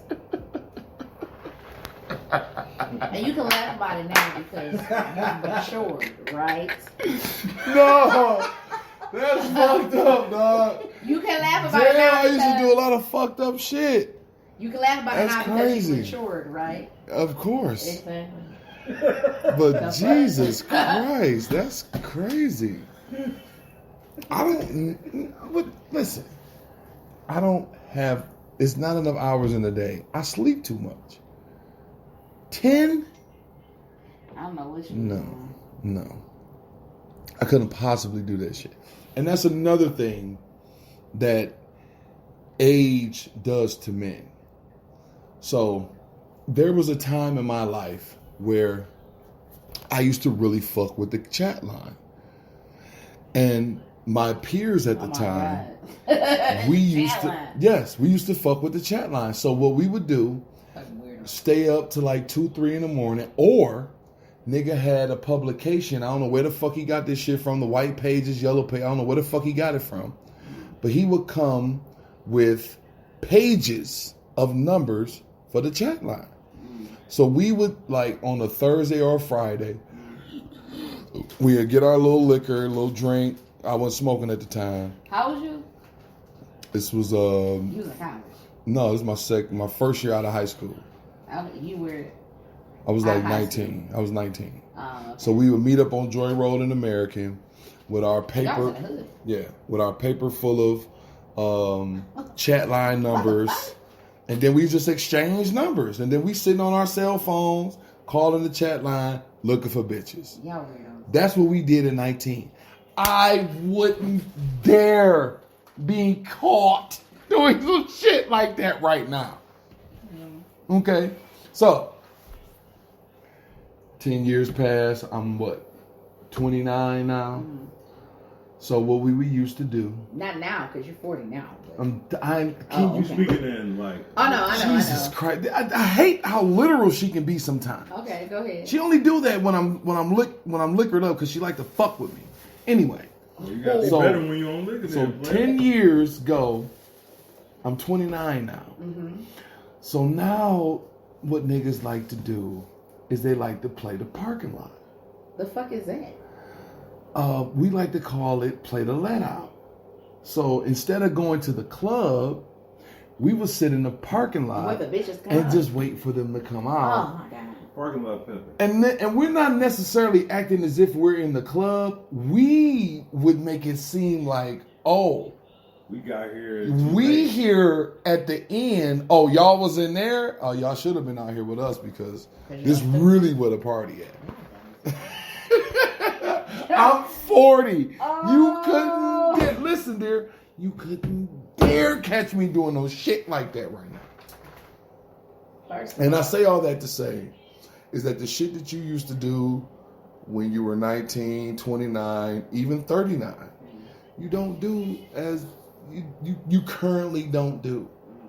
The way that you courted women when you were 19, 29, 30, whatever the case may be, you don't do that as a 40-year-old man. So I try to give, and I feel very scared for my sons, especially like Aaron and Noah. I'm very scared for them because Aaron has an affinity for the whites, and it scares me. It Get Out scares me. Well, then that just means you want to have conscious conversations with him, but you have to also understand he's grown up in a different kind of area than you have. Mm-hmm. So his exposure to certain things, we didn't. Like he told me the other day that he's famous. I said, have you ever scored 30? Have you even had 15 rebounds in a game? Have you ever had a triple-double? He like, no. Why you say that? I'm like, if you ain't never did none of that, how the fuck are you famous? What did he say? I'm famous on Snapchat. You should see how many views I get. I said, boy, you let Snapchat make you think you famous? Because you got 63 likes on some shit? Nigga, get out of here. Shit don't make you famous. 63 likes don't make you famous, man.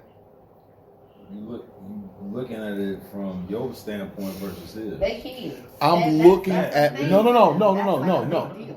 I'm looking at it from the standard of what makes shit go viral. Yeah. And 63 people is not gonna make unless it's fucking Putin, Oprah, fucking Obama. It's got to be 63 important motherfuckers. Don't forget Kanye. Dog, if you say this nigga name all the time, dog, are you trying to trigger niggas, dog? He is. He fucking. Bro, Kanye that nigga, man. Hey, fuck. How many billion? Man, how many? 10 billion. Stop playing. Dude. Listen, let me. This nigga is the lamest billionaire ever. Let me say this. Jump over jump, man. That's all. Hey. He a lame though. I understand what you're saying about to you know, to the standard it's not famous, but you know, he feeling himself right now. Allow him that. Allow him to have that moment. He'll get over it. I just don't want bullshit to go to his head. What I want to go to his head is that you worked hard for something that you actually wanted, and you can reap the benefits of that hard work later on down the line. That's what I want him to feel proud about. Yeah. No, I understand. And that's going to be the precipice of my summer and his summer. This next summer is going to be very important for him. I'm going to make sure that my son has the tools to go to college after his senior year. That is my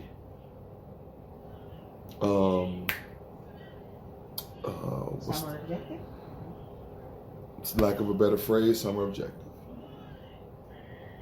I already talked to certain people. I got certain provisions put in place. And I'm going to make sure. I'm going to do everything that I'm supposed to do because I didn't do it with Marcel, and I feel a way about that.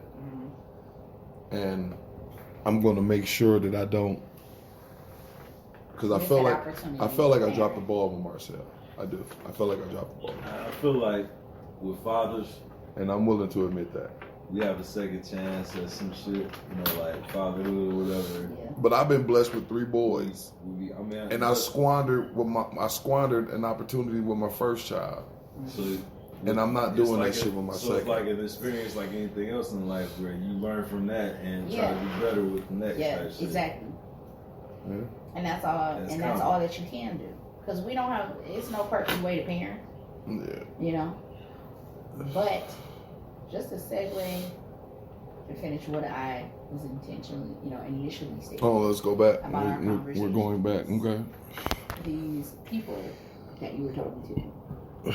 That's just my opinion. Duque went all the way back. I mean, I'm just keeping it honest. It's just, it's. Your forehead been glistening just to say that. Yes, and it's just, to me, it's like the lack of just holding people accountable. Like, just because people are gonna do what they want to do does not mean you have to sit and accept it. All that, we come from, that's because you're westernized and our culture states, kings had wives. Yeah, these niggas, these 2022, 2021, 2010 niggas is not on some king shit at all.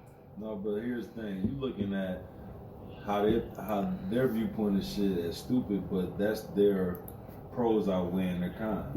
You're right.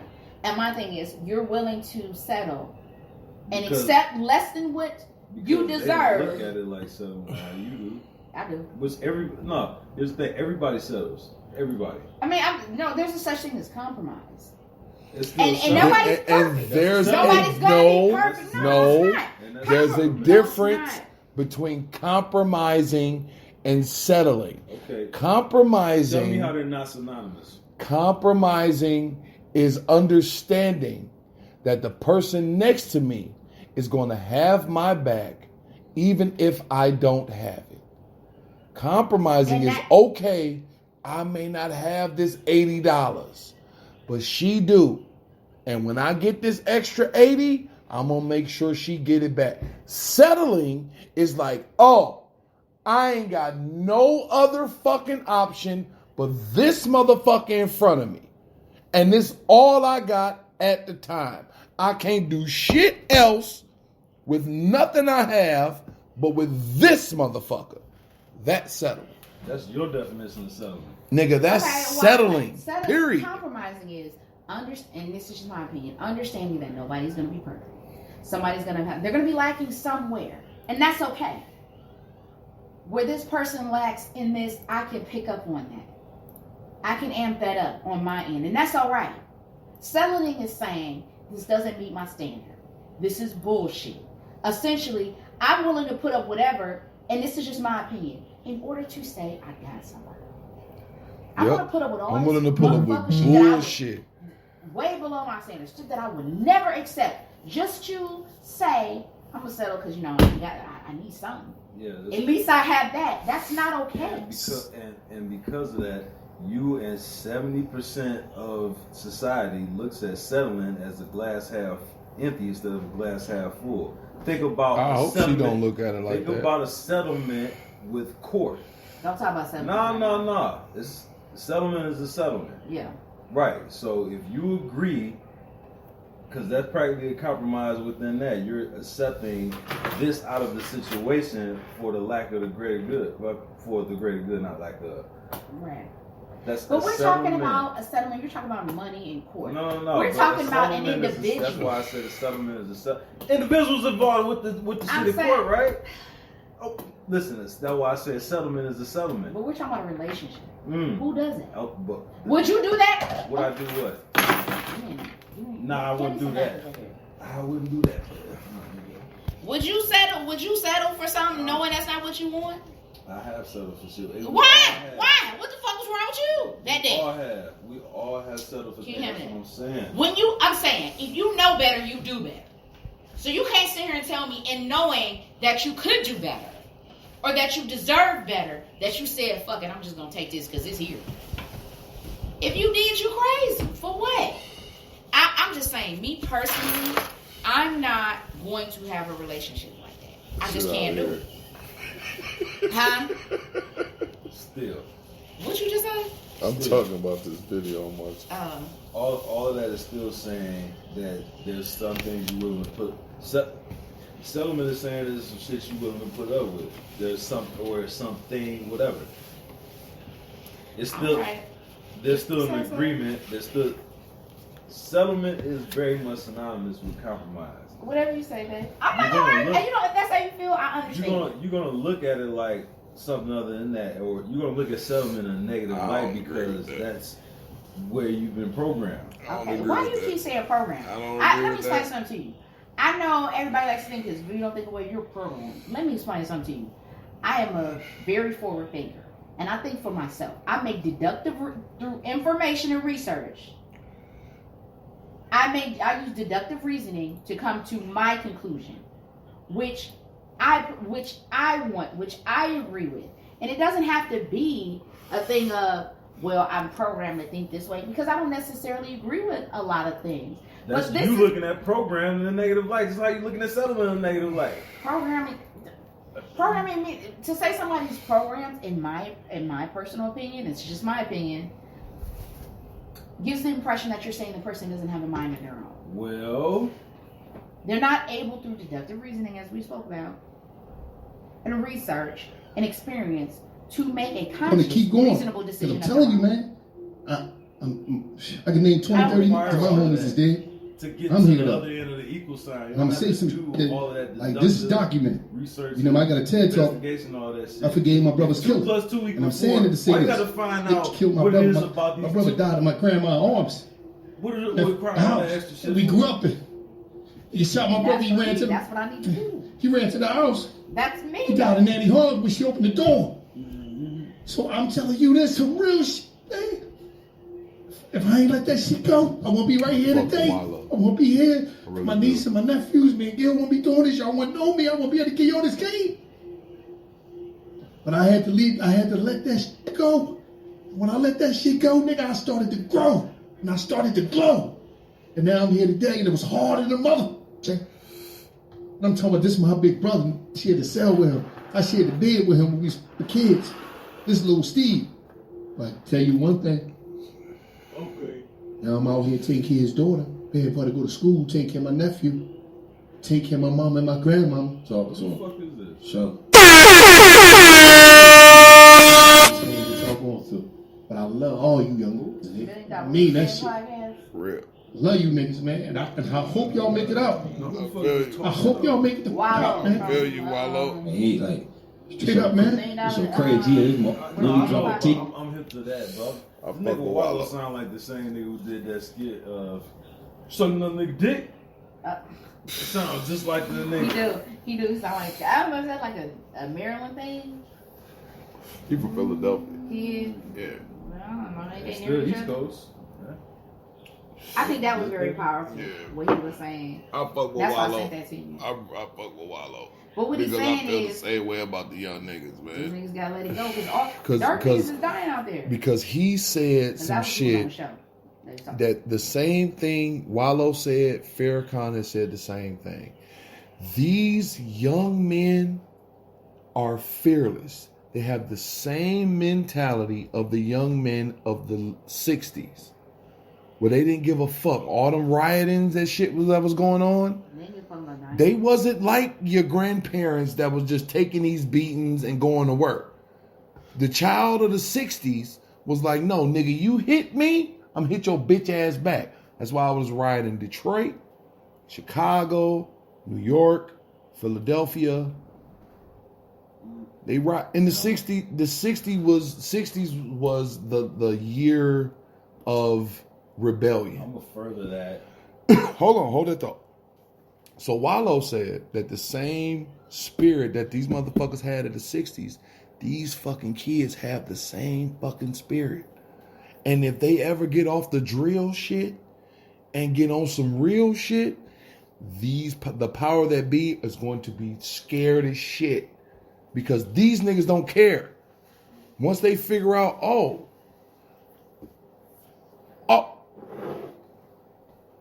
die for my grandma? Okay. I'll die for that. Once they figure that out, it's over. The way I see it, shit has a way of repeating itself every 30 years. So these same children of today practically are a reflection of what may not have finished up in the 90s. Right. Mm-hmm. Fight the power. right? All the riot shit you talking about at the Rodney King got beat. We do that shit for malice. That's crazy. But after Rodney King got beat. And I kind of felt like the Detroit niggas. I felt like we was kind of pussy for not rioting. Obviously, because of what happened with our last riot. I mean, that's the only reason I could feel like. See, that riot for Rodney King happened in SoCal, in southern Los Angeles, in South Central and all that. It didn't have the riots that happened in the '60s in California was in Watts. Yeah, the Watts riots. Different part, different region of California. That was in the hood. Yeah, the Rodney King riots, that was like 30, but that's still the hood though. 39th and Van Ness. I'm saying it was a different part of it was a different region of California. Yeah, that part of the time. And the riot of 65 or 67 that happened in Detroit, that shit happened right. It started on 12. Yep, because they was trying to take that house. Because 12 was. There was some riots on the East Coast too, like around that time. Because 12th Street was the beginning of 67. Of Detroit's Black Wall Street. If you ever look up July 2nd. Y'all ever look up Detroit Black Wall Street? It's going to talk a lot about 12th Avenue. 12th Street. 12th Street has so many different businesses, from carpentry to fucking buying clothes to grocery stores. You know what other street did? What's that? Dexter. Yeah, it's all the same shit. 12th, Dexter, that's like this. It's like an L. That's a U. All the same. It's all the same area. It's like a 3-block radius. It's all the same area. Yeah. So that was the beginning of Detroit's Black Wall Street, and the riots pretty much diminished that and made those businesses that was just up and coming pretty much. I mean, like, just imagine if you just started a business 3 years ago, and then a fucking riot happened. Oh, mind you, now that's the west side. On the east side, you have blocks like Oakland. That was up and rising as far as black businesses. You had Black Bottom. Mm-hmm. That was thriving. All of that was booming. A lot of people don't know that blacks mainly started off on the east side of Detroit anyway and migrated west once. Yep. Other nationalities started leaving. So, I thought niggas was coming from Chicago and then went from Chicago to Detroit because people. They did. They were coming to work at the plant. Yeah, because people Chicago, came from like down south. Yeah, that's how my grandfather got here. He was because people came from Mississippi. Yep, out of the service. And then from Mississippi to Chicago. And that's where he retired from. And then Chicago to Detroit. Now I thought that was. And then, damn, what is the name of that shit? Shit, I ain't gonna front. David Banner said it the best. We all came from the South. And there's no there. I mean, you can't be black and not come from the South. You know what I'm saying? And David Banner also said that the uppity Negro comes from the South nigga that became a North nigga and didn't feel like he had to come back down South to tell his cousin how he got his money and did this, that, and the third and became this, that, and the third.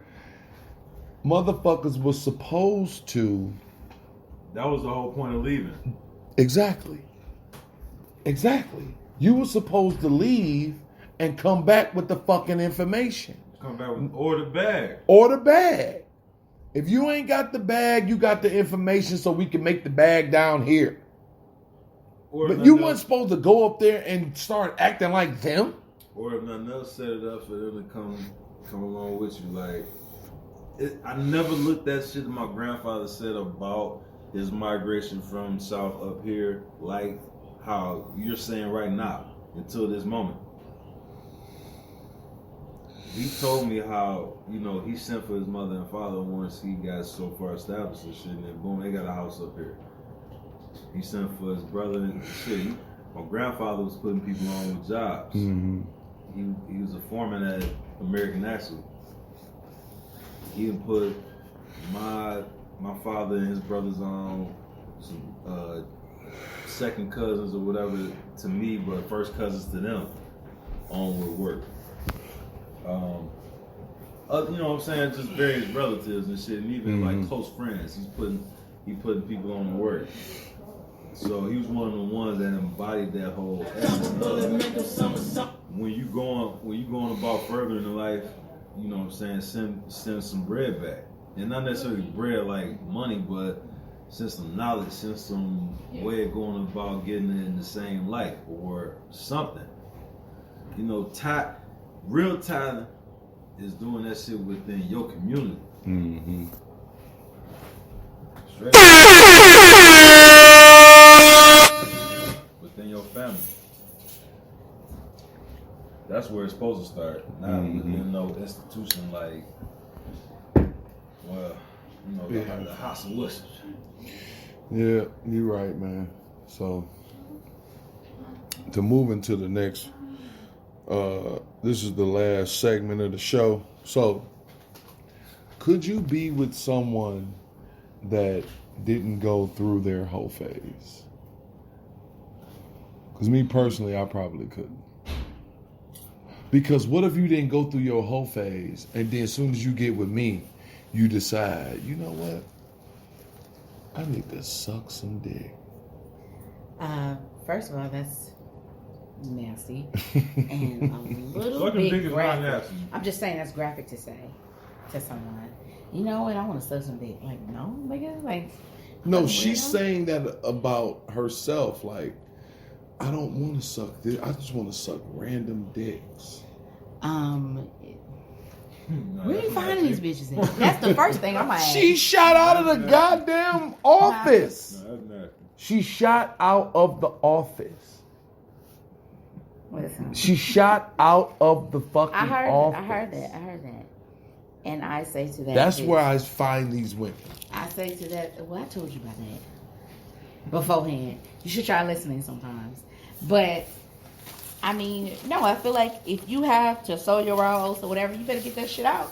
Because you're not about to fuck around and break my heart and have me toe up, lean back to heartbreak and stuff like that. Because you ain't figured yourself out. Find yourself, then come find me. And if I'm available, we can move on. Find yourself. But what if you're not available and they available? You should move a little faster. That's not my problem. Find yourself, and then when you're ready, then you come find me. That's a typical response in the name of femininity. What? Find yourself, and if I'm available. But that's the thing. All that always. This is the thing. Not to say that we won't be. You're supposed to drop that zero and get with that hero. Look, but you was the zero. Here's the I'm the hero now. Right. I am the hero. Here's the fucked up part about that. Time waits for no one. I am the hero. I'm a hero now. Time waits for no one. Time made me a hero. Oh, that's good. Listen to me. But obviously not for me. Here's the fucked up part about that if shit. You left the window open for that nigga. So when he come crawl through that motherfucker, you're supposed to close it off until I'm ready. So why? So if he come crawl through that motherfucker while you got a whole nigga, he's in the wrong. He's in the wrong, but you left the window open for him. You're so naive. Right? I understand that. And I wake up and teardrops they fall down like rain. I put on that old song and dance to an end. Right, hold on. So I'm ready. What's up? Right, and so listen, but you have to understand, just like with any, as you said before, everybody has this concept of time and how much time things can take. You could come to me 2 years later and say, now, you know what? I'm ready for this. No. And now, hold on. But at that juncture, things in my life might have changed. I might no longer be ready. I might not be what I'm willing to do. And this is the thing. If it's really for you, it'll be there. When it's for you, and I hate to, I know some of you guys aren't, real spiritual, and I hate to do this to you. But what's that saying? How does it go? What God has put together, let no man break apart. So if that is the case, and that woman who is actually for you should be there. If it ain't, then it ain't. That's a lesson learned. What God has ordained. Say it one more time. what I meant by that whole shit of you left that window open is you didn't give no clarity to that whole shit. You just left it so. What is she supposed to say? If you don't come back in a year, I'm done. We don't know. No, niggas say. What if it take them 2 years? No, niggas say no. What you're supposed to say is because what if God ordained? Then he obviously didn't ordain you to be the with me. It's the wording of how you said. You gave him the optimistic of the situation. You gave him the glass half full. Saying, listen, whenever you ready, come see me, and if I'm available, that if she, no, you supposed to be like, nigga, by the time you get ready, I'll be on some other shit. But I might not. Or hold on. No. Let me give you a realistic example. You're not. You still supposed to put pressure on him by saying, nigga, by the time you get ready, I'm gonna be on some other shit. And you might or you might not be, but guess what? Let me explain something. And I'll give you a real life example. It's for you to put pressure on him. But I'll give you versus giving him that. You're right. I'll give you. Well, if I'm available. Yeah, it's a chance. It might not be. No, who knows? That. That's why. That's how you create psych. Let's give him a real live example. Okay, I'm gonna give you a real live example. Okay, I had that situation. That person was not ready, and that's fine. Now, in the process of while they're figuring things out and doing whatever it is that they need to do, am I supposed to stop my life? I didn't stop my life. And this is what I'm saying. She might have a dude, or she might have somebody that she was interested in. But if that man is where she wants to be, and he's now, and if that man is where he needs to be, where they can have that flourishing relationship or that solid relationship that they're talking about, and she's willing and open to that, she gonna do it. She gonna do it. What's it gonna take realistically in a situation like that? You got somebody not coming back on some, I'm ready for you. What's up? My ready to you has to be something where you're winning versus what you are. It's not a competition. The elephant ain't. See, that's how if you think about a relationship like a competition, you're gonna lose every time. How is it that it's not when you just said, regardless of what you're dealing with at the moment, if it's suitable for you, you're gonna go. Not if it's suitable, if that's who I want. Listen. That's I'm gonna put it to you like this. If I'm saying I love this man, right? And he has some things he has to get together. That's fine. Do what it is you need to do to get yourself together. And I choose. Now y'all in part of ways. Right. Moving on. Whatever. Boom. He come back. While you done moving on and he's ready and shit. So you saying, all right, bet. You ready? What is it that you're ready with? Because I want to commit myself with. What are you ready for? With it doesn't mean you offering, but there's no but this is the thing, there's no competition. The objective is for us to both have a relationship where we can grow from, a relationship where we're both benefiting mutually. I'm not trying to one up. Competition is what he can offer versus what you already being offered. There's no competition. That's the competition. There's no competition. So if he is not coming back to you with something competing with if he's not coming back to you with something better than what you got going on right now, you're not. You want to know my response? You're not supposed to entertain that. There's no competition. Right, you know what my response is? What are we competing for? You want to hear my response? What? May the best dick win. I don't know. Okay, but that's real.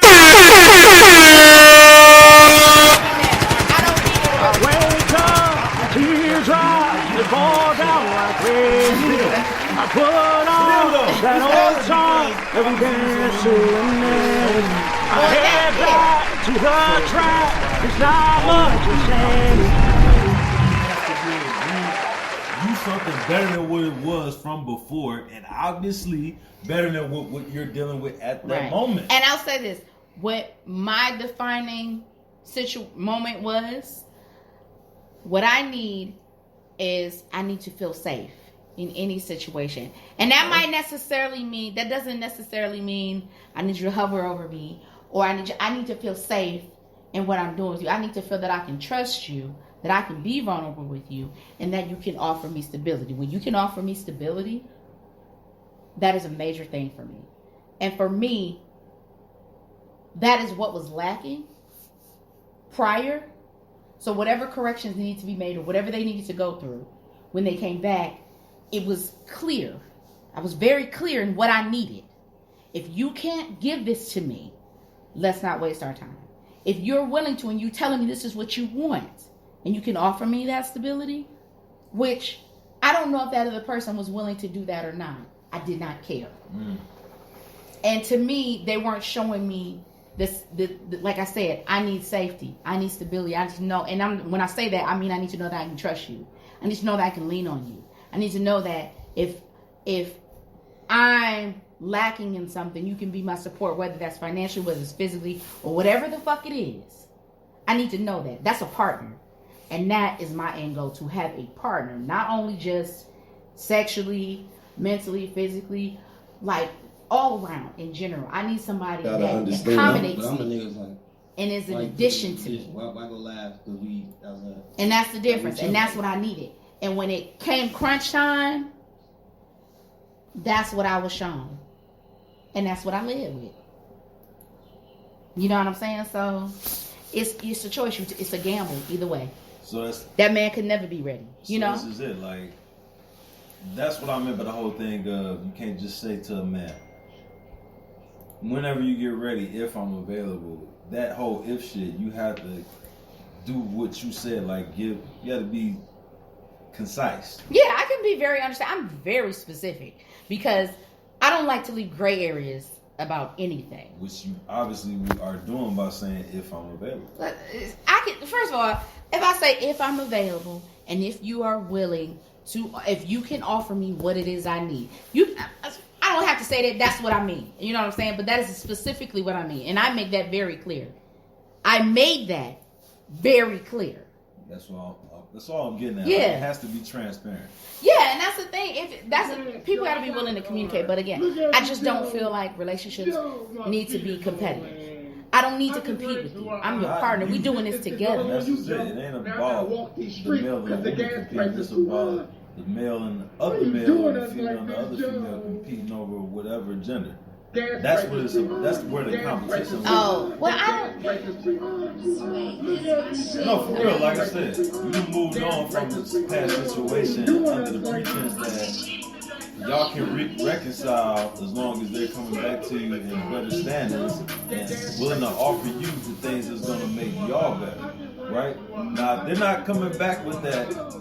Obviously, what you're dealing with, if they're coming back to you with the same shit that you're dealing with right now and not better, you know what I'm saying? If they're coming back to you with worse than what you're dealing with or the same, it's not worth it. Not doing it, right? Right. And that's about setting the boundaries and standards. There's where the competition lies.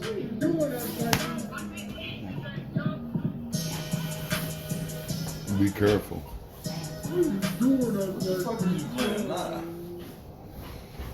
Does Joe Biden this? Joe Biden this. Gas prices too high. Why gas prices too high. Joe? Because gas prices too high. But all right, here's the thing. No, what? Never mind. I'll say it better. When you go to school to learn, not to just make attendance and shit, you actually get the understanding about certain things. Like, I get that certain courses may not coincide with your ethnic group or whatever because of who wrote the history and all that shit. However, when it comes to politics, that's some shit that's pretty much set in stone. Mm-hmm. Civics. What's the other shit? What was the other political class we had in high school? Social studies. Fair to say. Nah. You learn certain shit, obviously, between the two, but with civics, you learn a little more about politics. Mm-hmm. That said, the president is not, he's the head motherfucking in charge. That doesn't mean other parts of the body are not in play. Right? Mm-hmm. So, that is not all on him. He's just the one that got to take the heat. Oh. Russia, Ukraine, wherever the fuck, that's not the only source of crude oil. But anytime there's a war to jump off, the price of everything goes up. Energy, in its totality goes up. But this war has nothing. It's allegedly has nothing to do with us. It's some very interesting shit that's going on with this whole Ukraine shit. See, Russia kind of like slapped their little joker on the board, and their little joker is Ukraine. Because look, peep this. Russia is dying to use nuclear weapons against anyone, especially the United States, right? So, if you do anything dealing with Ukraine that has an aid of helping them in this war, Russia is going to take that as an act of war. So there's no telling what the fuck they'll let loose. Russia sounds like Tupac in 95. You want to be down with the niggas? Then fuck you too. Russia, so I look at Ukraine like this. For years, Ukraine was getting, you know what I'm saying, money from Russia, and then they broke away from Russia and was like, I'm going to be my own bad bitch without Russia. But I'm going to let NATO, Europe, and United States pay for my life. You know what I'm saying?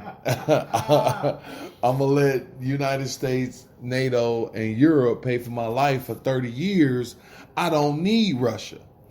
But in the last 5 years of that 30, Ukraine has been dibbling with Russia, going out to dinner with Russia. Ukraine telling the NATO and Europe and United States, Russia ain't that bad. I know how they used to be, but they ain't that bad. Russia noticing this. Bitch, we've been paying your bills for 5 years, ho. So Russia like, look, this my bitch. If you want her, come take her. And you know what's going down if you try to take my bitch from me. You know the type of nigga I am. We can handle this like some gentlemen. We can get to some gangster shit. And Russia is really on like, let's get into some gangster shit. Because we got nukes too, bitch. And one of these hoes gonna slip. Y'all got the little defense system that if we send our shit, y'all can catch them. You ain't gonna catch all of them. All we need is one to drop. All this threat about war that's gonna hit the United States, this ain't the first time that it's happened. This ain't the first time gas been $4, man. What I mean by that is people be looking at war like, oh my God, it could come back home, it could come back and hurt us here. When has it ever severely hurt us here? Pearl Harbor. So technically it's going to happen ever so often then, right? But Pearl Harbor, was when? From what I deduced, was something that they knew about. They knew that bitch was going to get hit. How about this? They knew it was going to hit because that was a way of doing what? Starting the fucking war. Brainwashing these people. They like, okay, country. because... Same way they brainwashed motherfuckers with 9/11. Because before Pearl Harbor, people wasn't trying to go to war.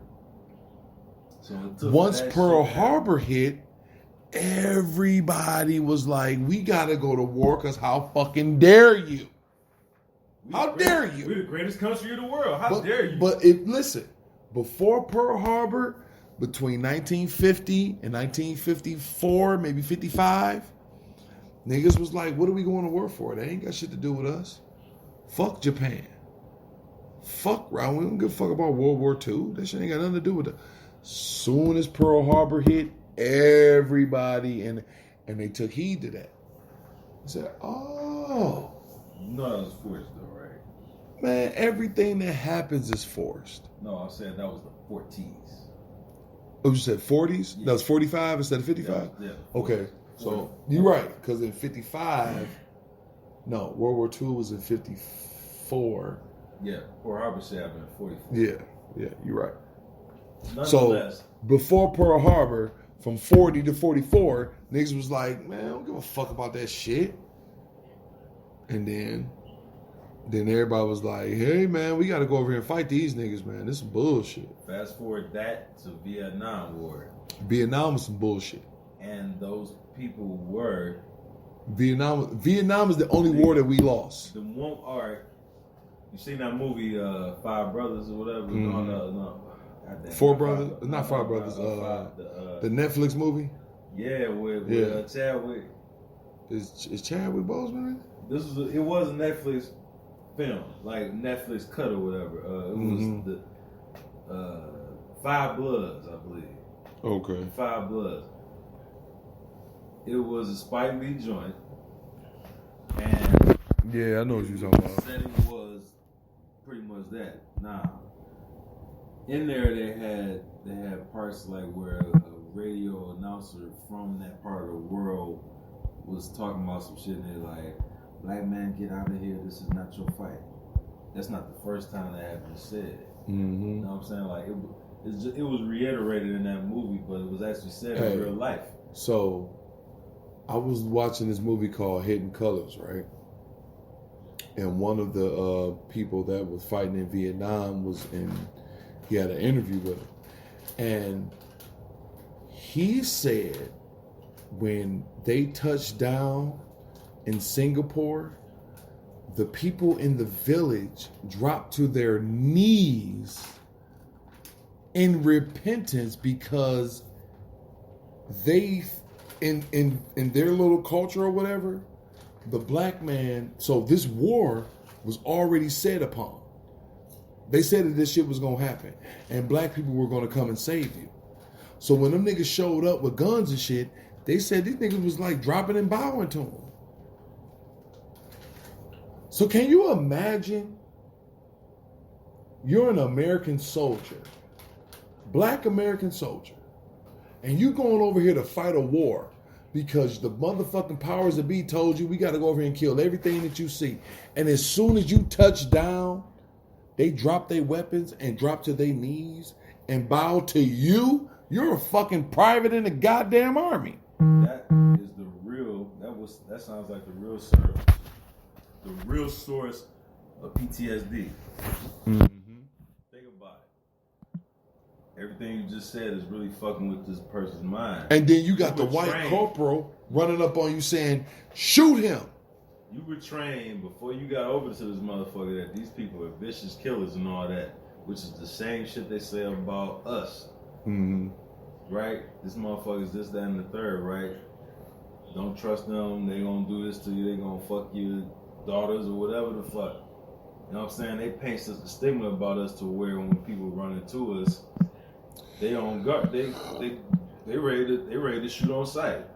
So they trained us in that same essence that taking away from who our real enemy is.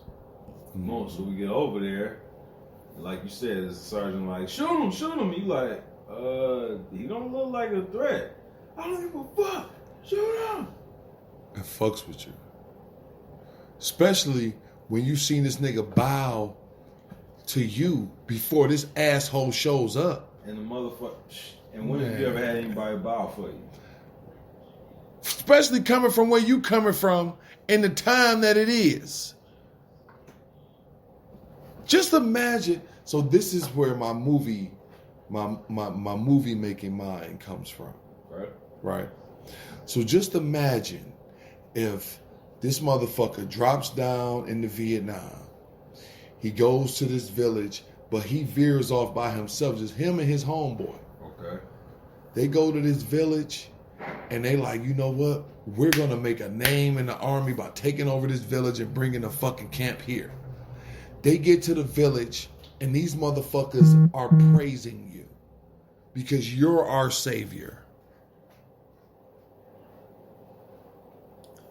But the directive that you've been told the last 6 to 10 months is that these people are savages. And they're the reason why we have to go to war, because they're going to come over here and imperialize American culture.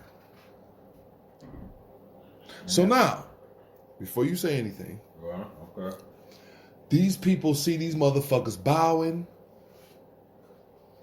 The elder come to you and say, thank God that you're here, because now we have salvation from this tyrant that we live with here in Taiwan called China, in Singapore called China. You fucked up. You fucked up. So then the elder come to you and it's a shrine of black people. Because they've been told from their elders that the war is coming and black people are going to save you.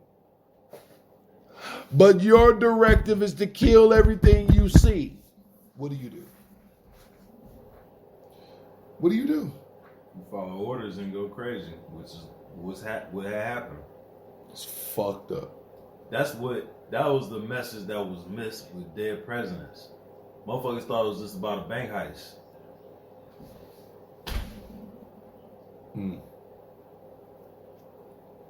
There Well, was for real, no. There was Why- ex-military niggas, wasn't there? Why? Exactly. So why throw that in there if there wasn't nothing heavy about it? It's not how movies work. Yeah. No, That was the hidden message. If nothing else, my nigga, And that then PTSD shit and then came from this poor ass country. And then American Gangster fucked around and let niggas know that a lot of that heroin shit came from Afghanistan, which a lot of motherfuckers don't know. America gave Bin Laden $300 million to fight Russia in the Cold War. This nigga took the $300 million and did, what they call it, 9/11? Which he probably didn't have much to do with. Even if he did have something to do with, he called motherfuckers over here. Them birds is coming from Asia, not Afghan. Man. All that shit's some bullshit.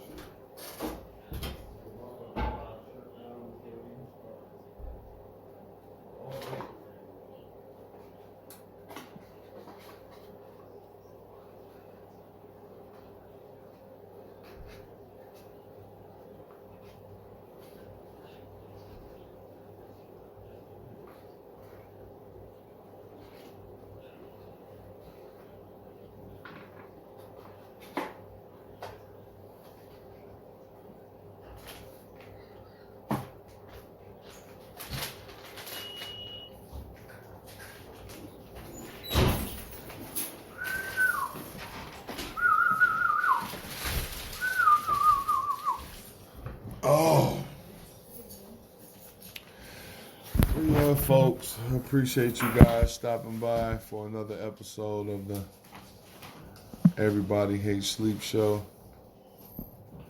I appreciate everybody that's my panel that was here, Damo the Great. I wake up and teardrops, they fall down like rain. I put on that old song that we danced to, and then I head back to the track. It's not much has changed.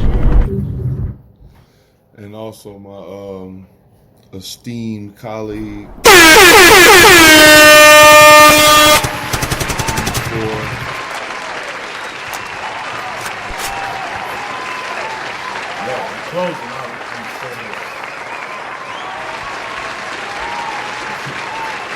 Oh, the people! I'm sorry, the people just like clapping for you for whatever fucking reason. Hey, it's love. One thing I stand by: be a better friend of yourself. A friend to yourself. That's why I say, selfishness is not always a bad thing because it got to start with you. Man, listen. But as long as it don't just end with you, it's bigger than Brown. I asked Damo the Great something one day. I said, can being selfish be helpful to you?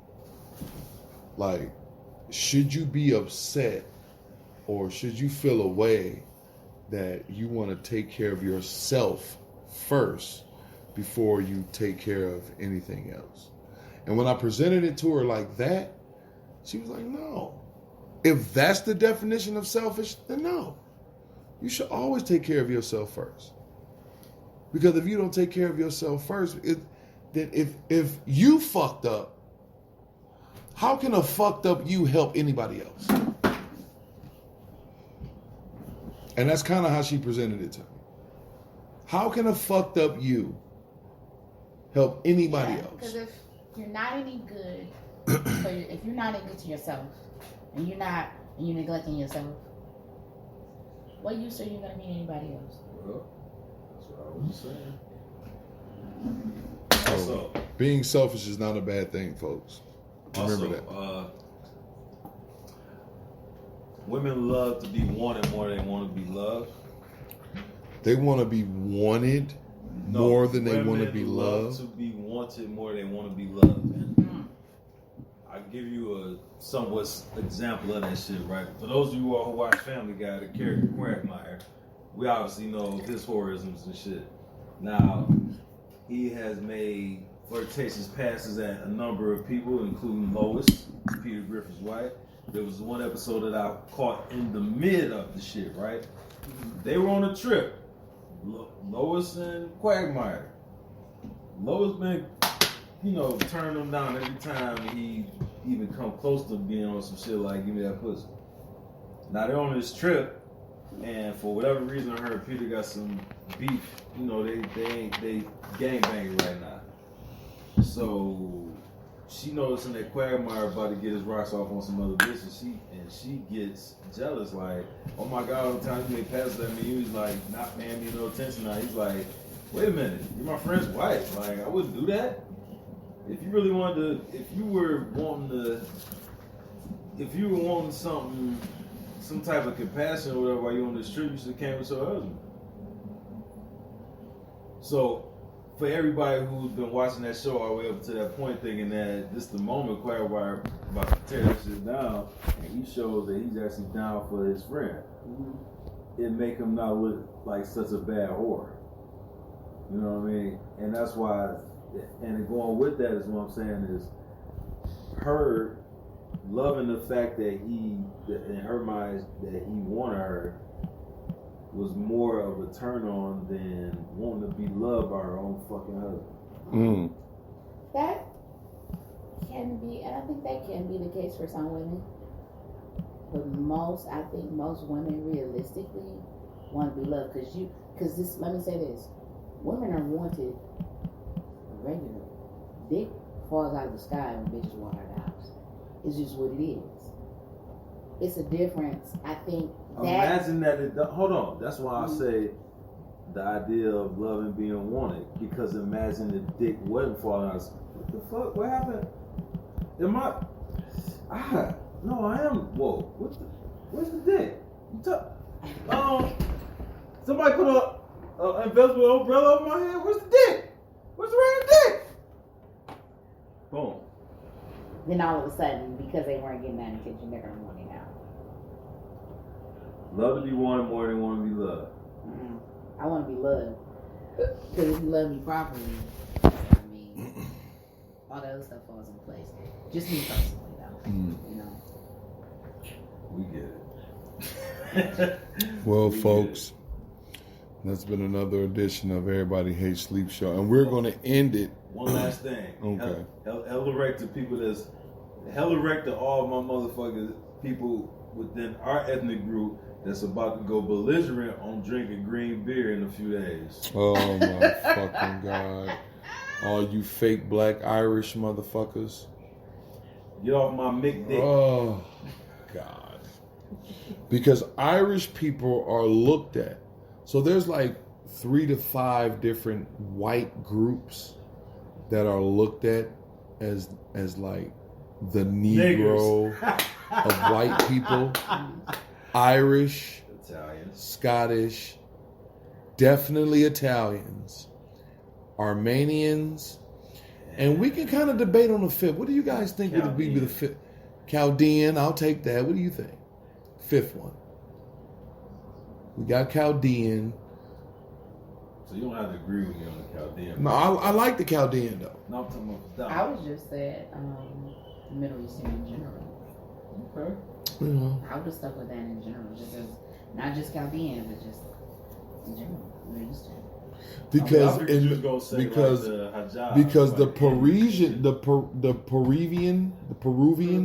Peruvian people, they're like Chaldeans shunned them. So it's like she said, Middle Eastern people, it's like a hierarchy. It's the Arabs. The reason why I figured you would have went there is because, if anything, you know how them women have a tendency to they come away from what they're used to, their traditions from their homeland, and they get here and they have a tendency to act like black women.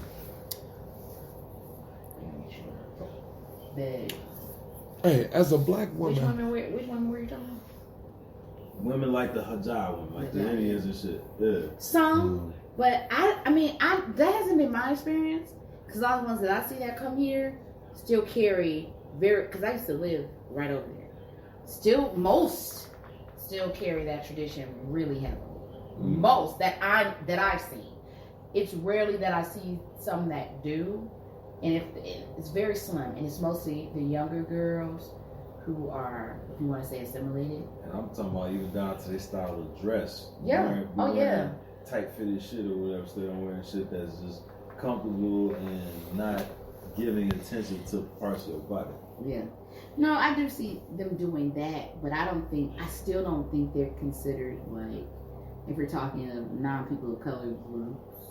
Well, they're not being looked at as no white motherfuckers. Not white groups. They're not being looked at as white. They're being looked at as low bottom as we are. Just from a foreign land, you know what I'm saying? Versus us being here. Yeah. Yeah, well, that's true. You know what I'm saying? We taught the English language very fluently versus them. They have a little struggle with it, so that's why it's different with them. The viewpoint shit. That's what I mean. Oh yeah, definitely. So, yeah, once again, I appreciate everybody that stopped by. This is probably the longest pod I've had in a long time. Shout out to my man D4. And all the good people that's over at Social Insecurity, the show. That's right, ladies and shout gentlemen. out to Donald.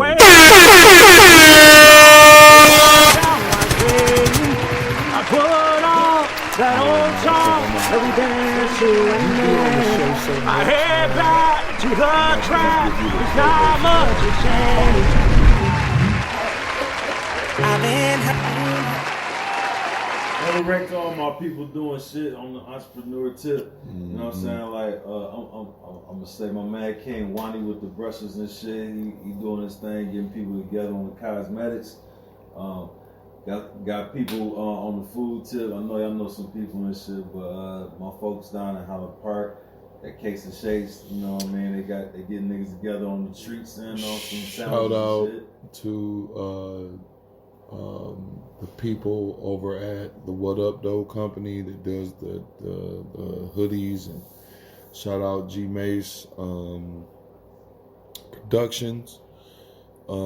Shout out Moneyball, my man.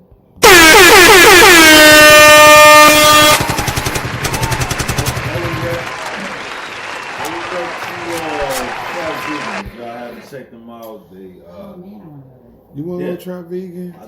Listen, they are worth it. I feel like I ain't never ate no vegan food, man. I ate some tofu before. I feel like if y'all want to embark on that, that would be a nice start, because they do take the whole concept of, you know, trap food or shit you run and fix real quick, and they do put it in that form of the very healthiest form possible. Everything vegan about this shit. Okay. And I'm aiming to have somebody or their representative on my show. I already reached out to them, and I gotta kind of set up a date and whatnot. So you trying to ingratiate them into the so hella rap. So more plant-based diets. I mean, we do need to eat more alkaline and more plant-based, and it's a struggle, but I mean, longer life is a goal. And even hella wreck to longevity. You know what I'm saying? Exactly.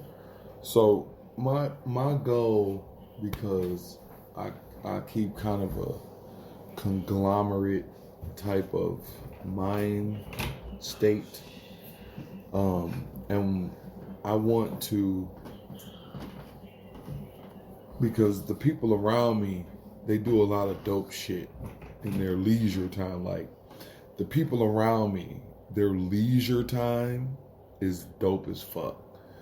And that leisure time could be transferred into making residual income. Like, my nigga Jones got the Jones TV. And he probably don't want me to say nothing about this, but I don't give a fuck. I've been drinking El Mayor tequila, so I don't, you know. He got a t-shirt line coming soon, very soon. The nigga does music, and like I said, he got the Jones TV. My nigga D4 got the Social Insecurity, the show. Dominique has y'all may not know this, but if you ever see my face, see, one thing about me, folks, I got like 14 minutes left. I have a face for television and radio. Like, and I say I have a face for radio because my voice, for whatever reason, I hear this a lot. My voice is soothing. My voice goes from soothing to sexy in like 14 seconds, which is weird to me. Especially depending on the age of the person that's telling me this.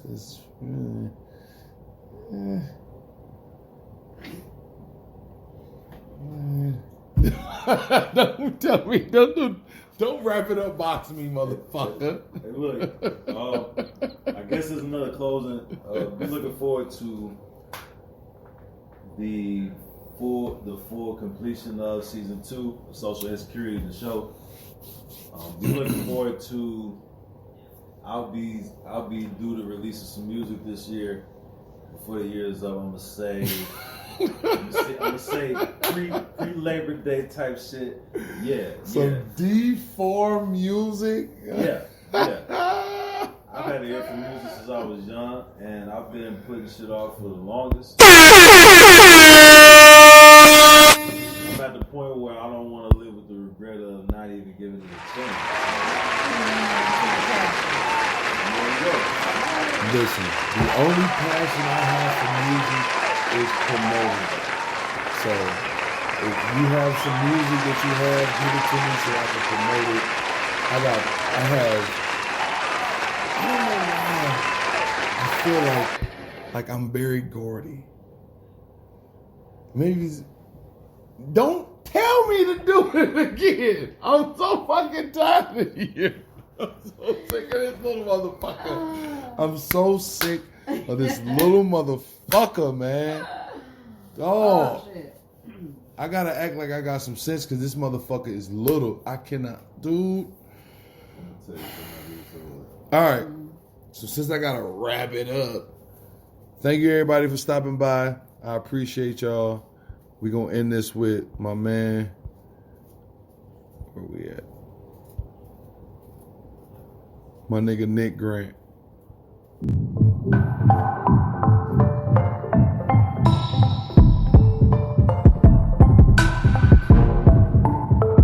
This is called Where's the Love?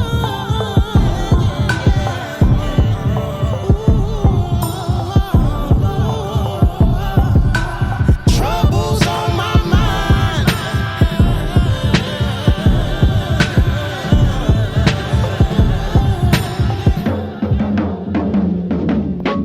Troubles on my mind. Still I'm blessed. You gave the wrong niggas the crown. Say I'm the best. They funny style.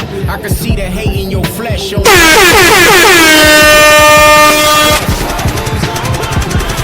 rules. Such a disappointment when your idols ain't as cool. And the bitch you thought was loyal tries to play you for a fool. Forgive me, it's a habit. I'm trying not to allude to the troubles on my mind. A lot of thinking. You know that boy keep it 100. I'm by them friends. as the money and power aroma lingers.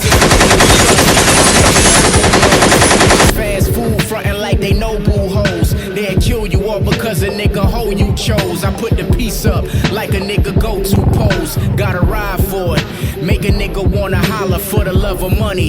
Bitches will fuck you for $1. Taking it as a sign, my thoughts are getting all to the devil is making offers. I'm thinking he playing off of all the troubles on my mind. Still I'm blessed. You gave the wrong niggas the crown. Say I'm the best. They funny style. I can see the hate in your flesh. Only love you when you take your last breath. Let me express. Troubles on my mind. Know the rules. Such a disappointment when your idols ain't as cool. And the bitch you thought was loyal tries to play you for a fool. Forgive me, it's a habit. I'm trying not to allude to the troubles on my mind. Theme song to what the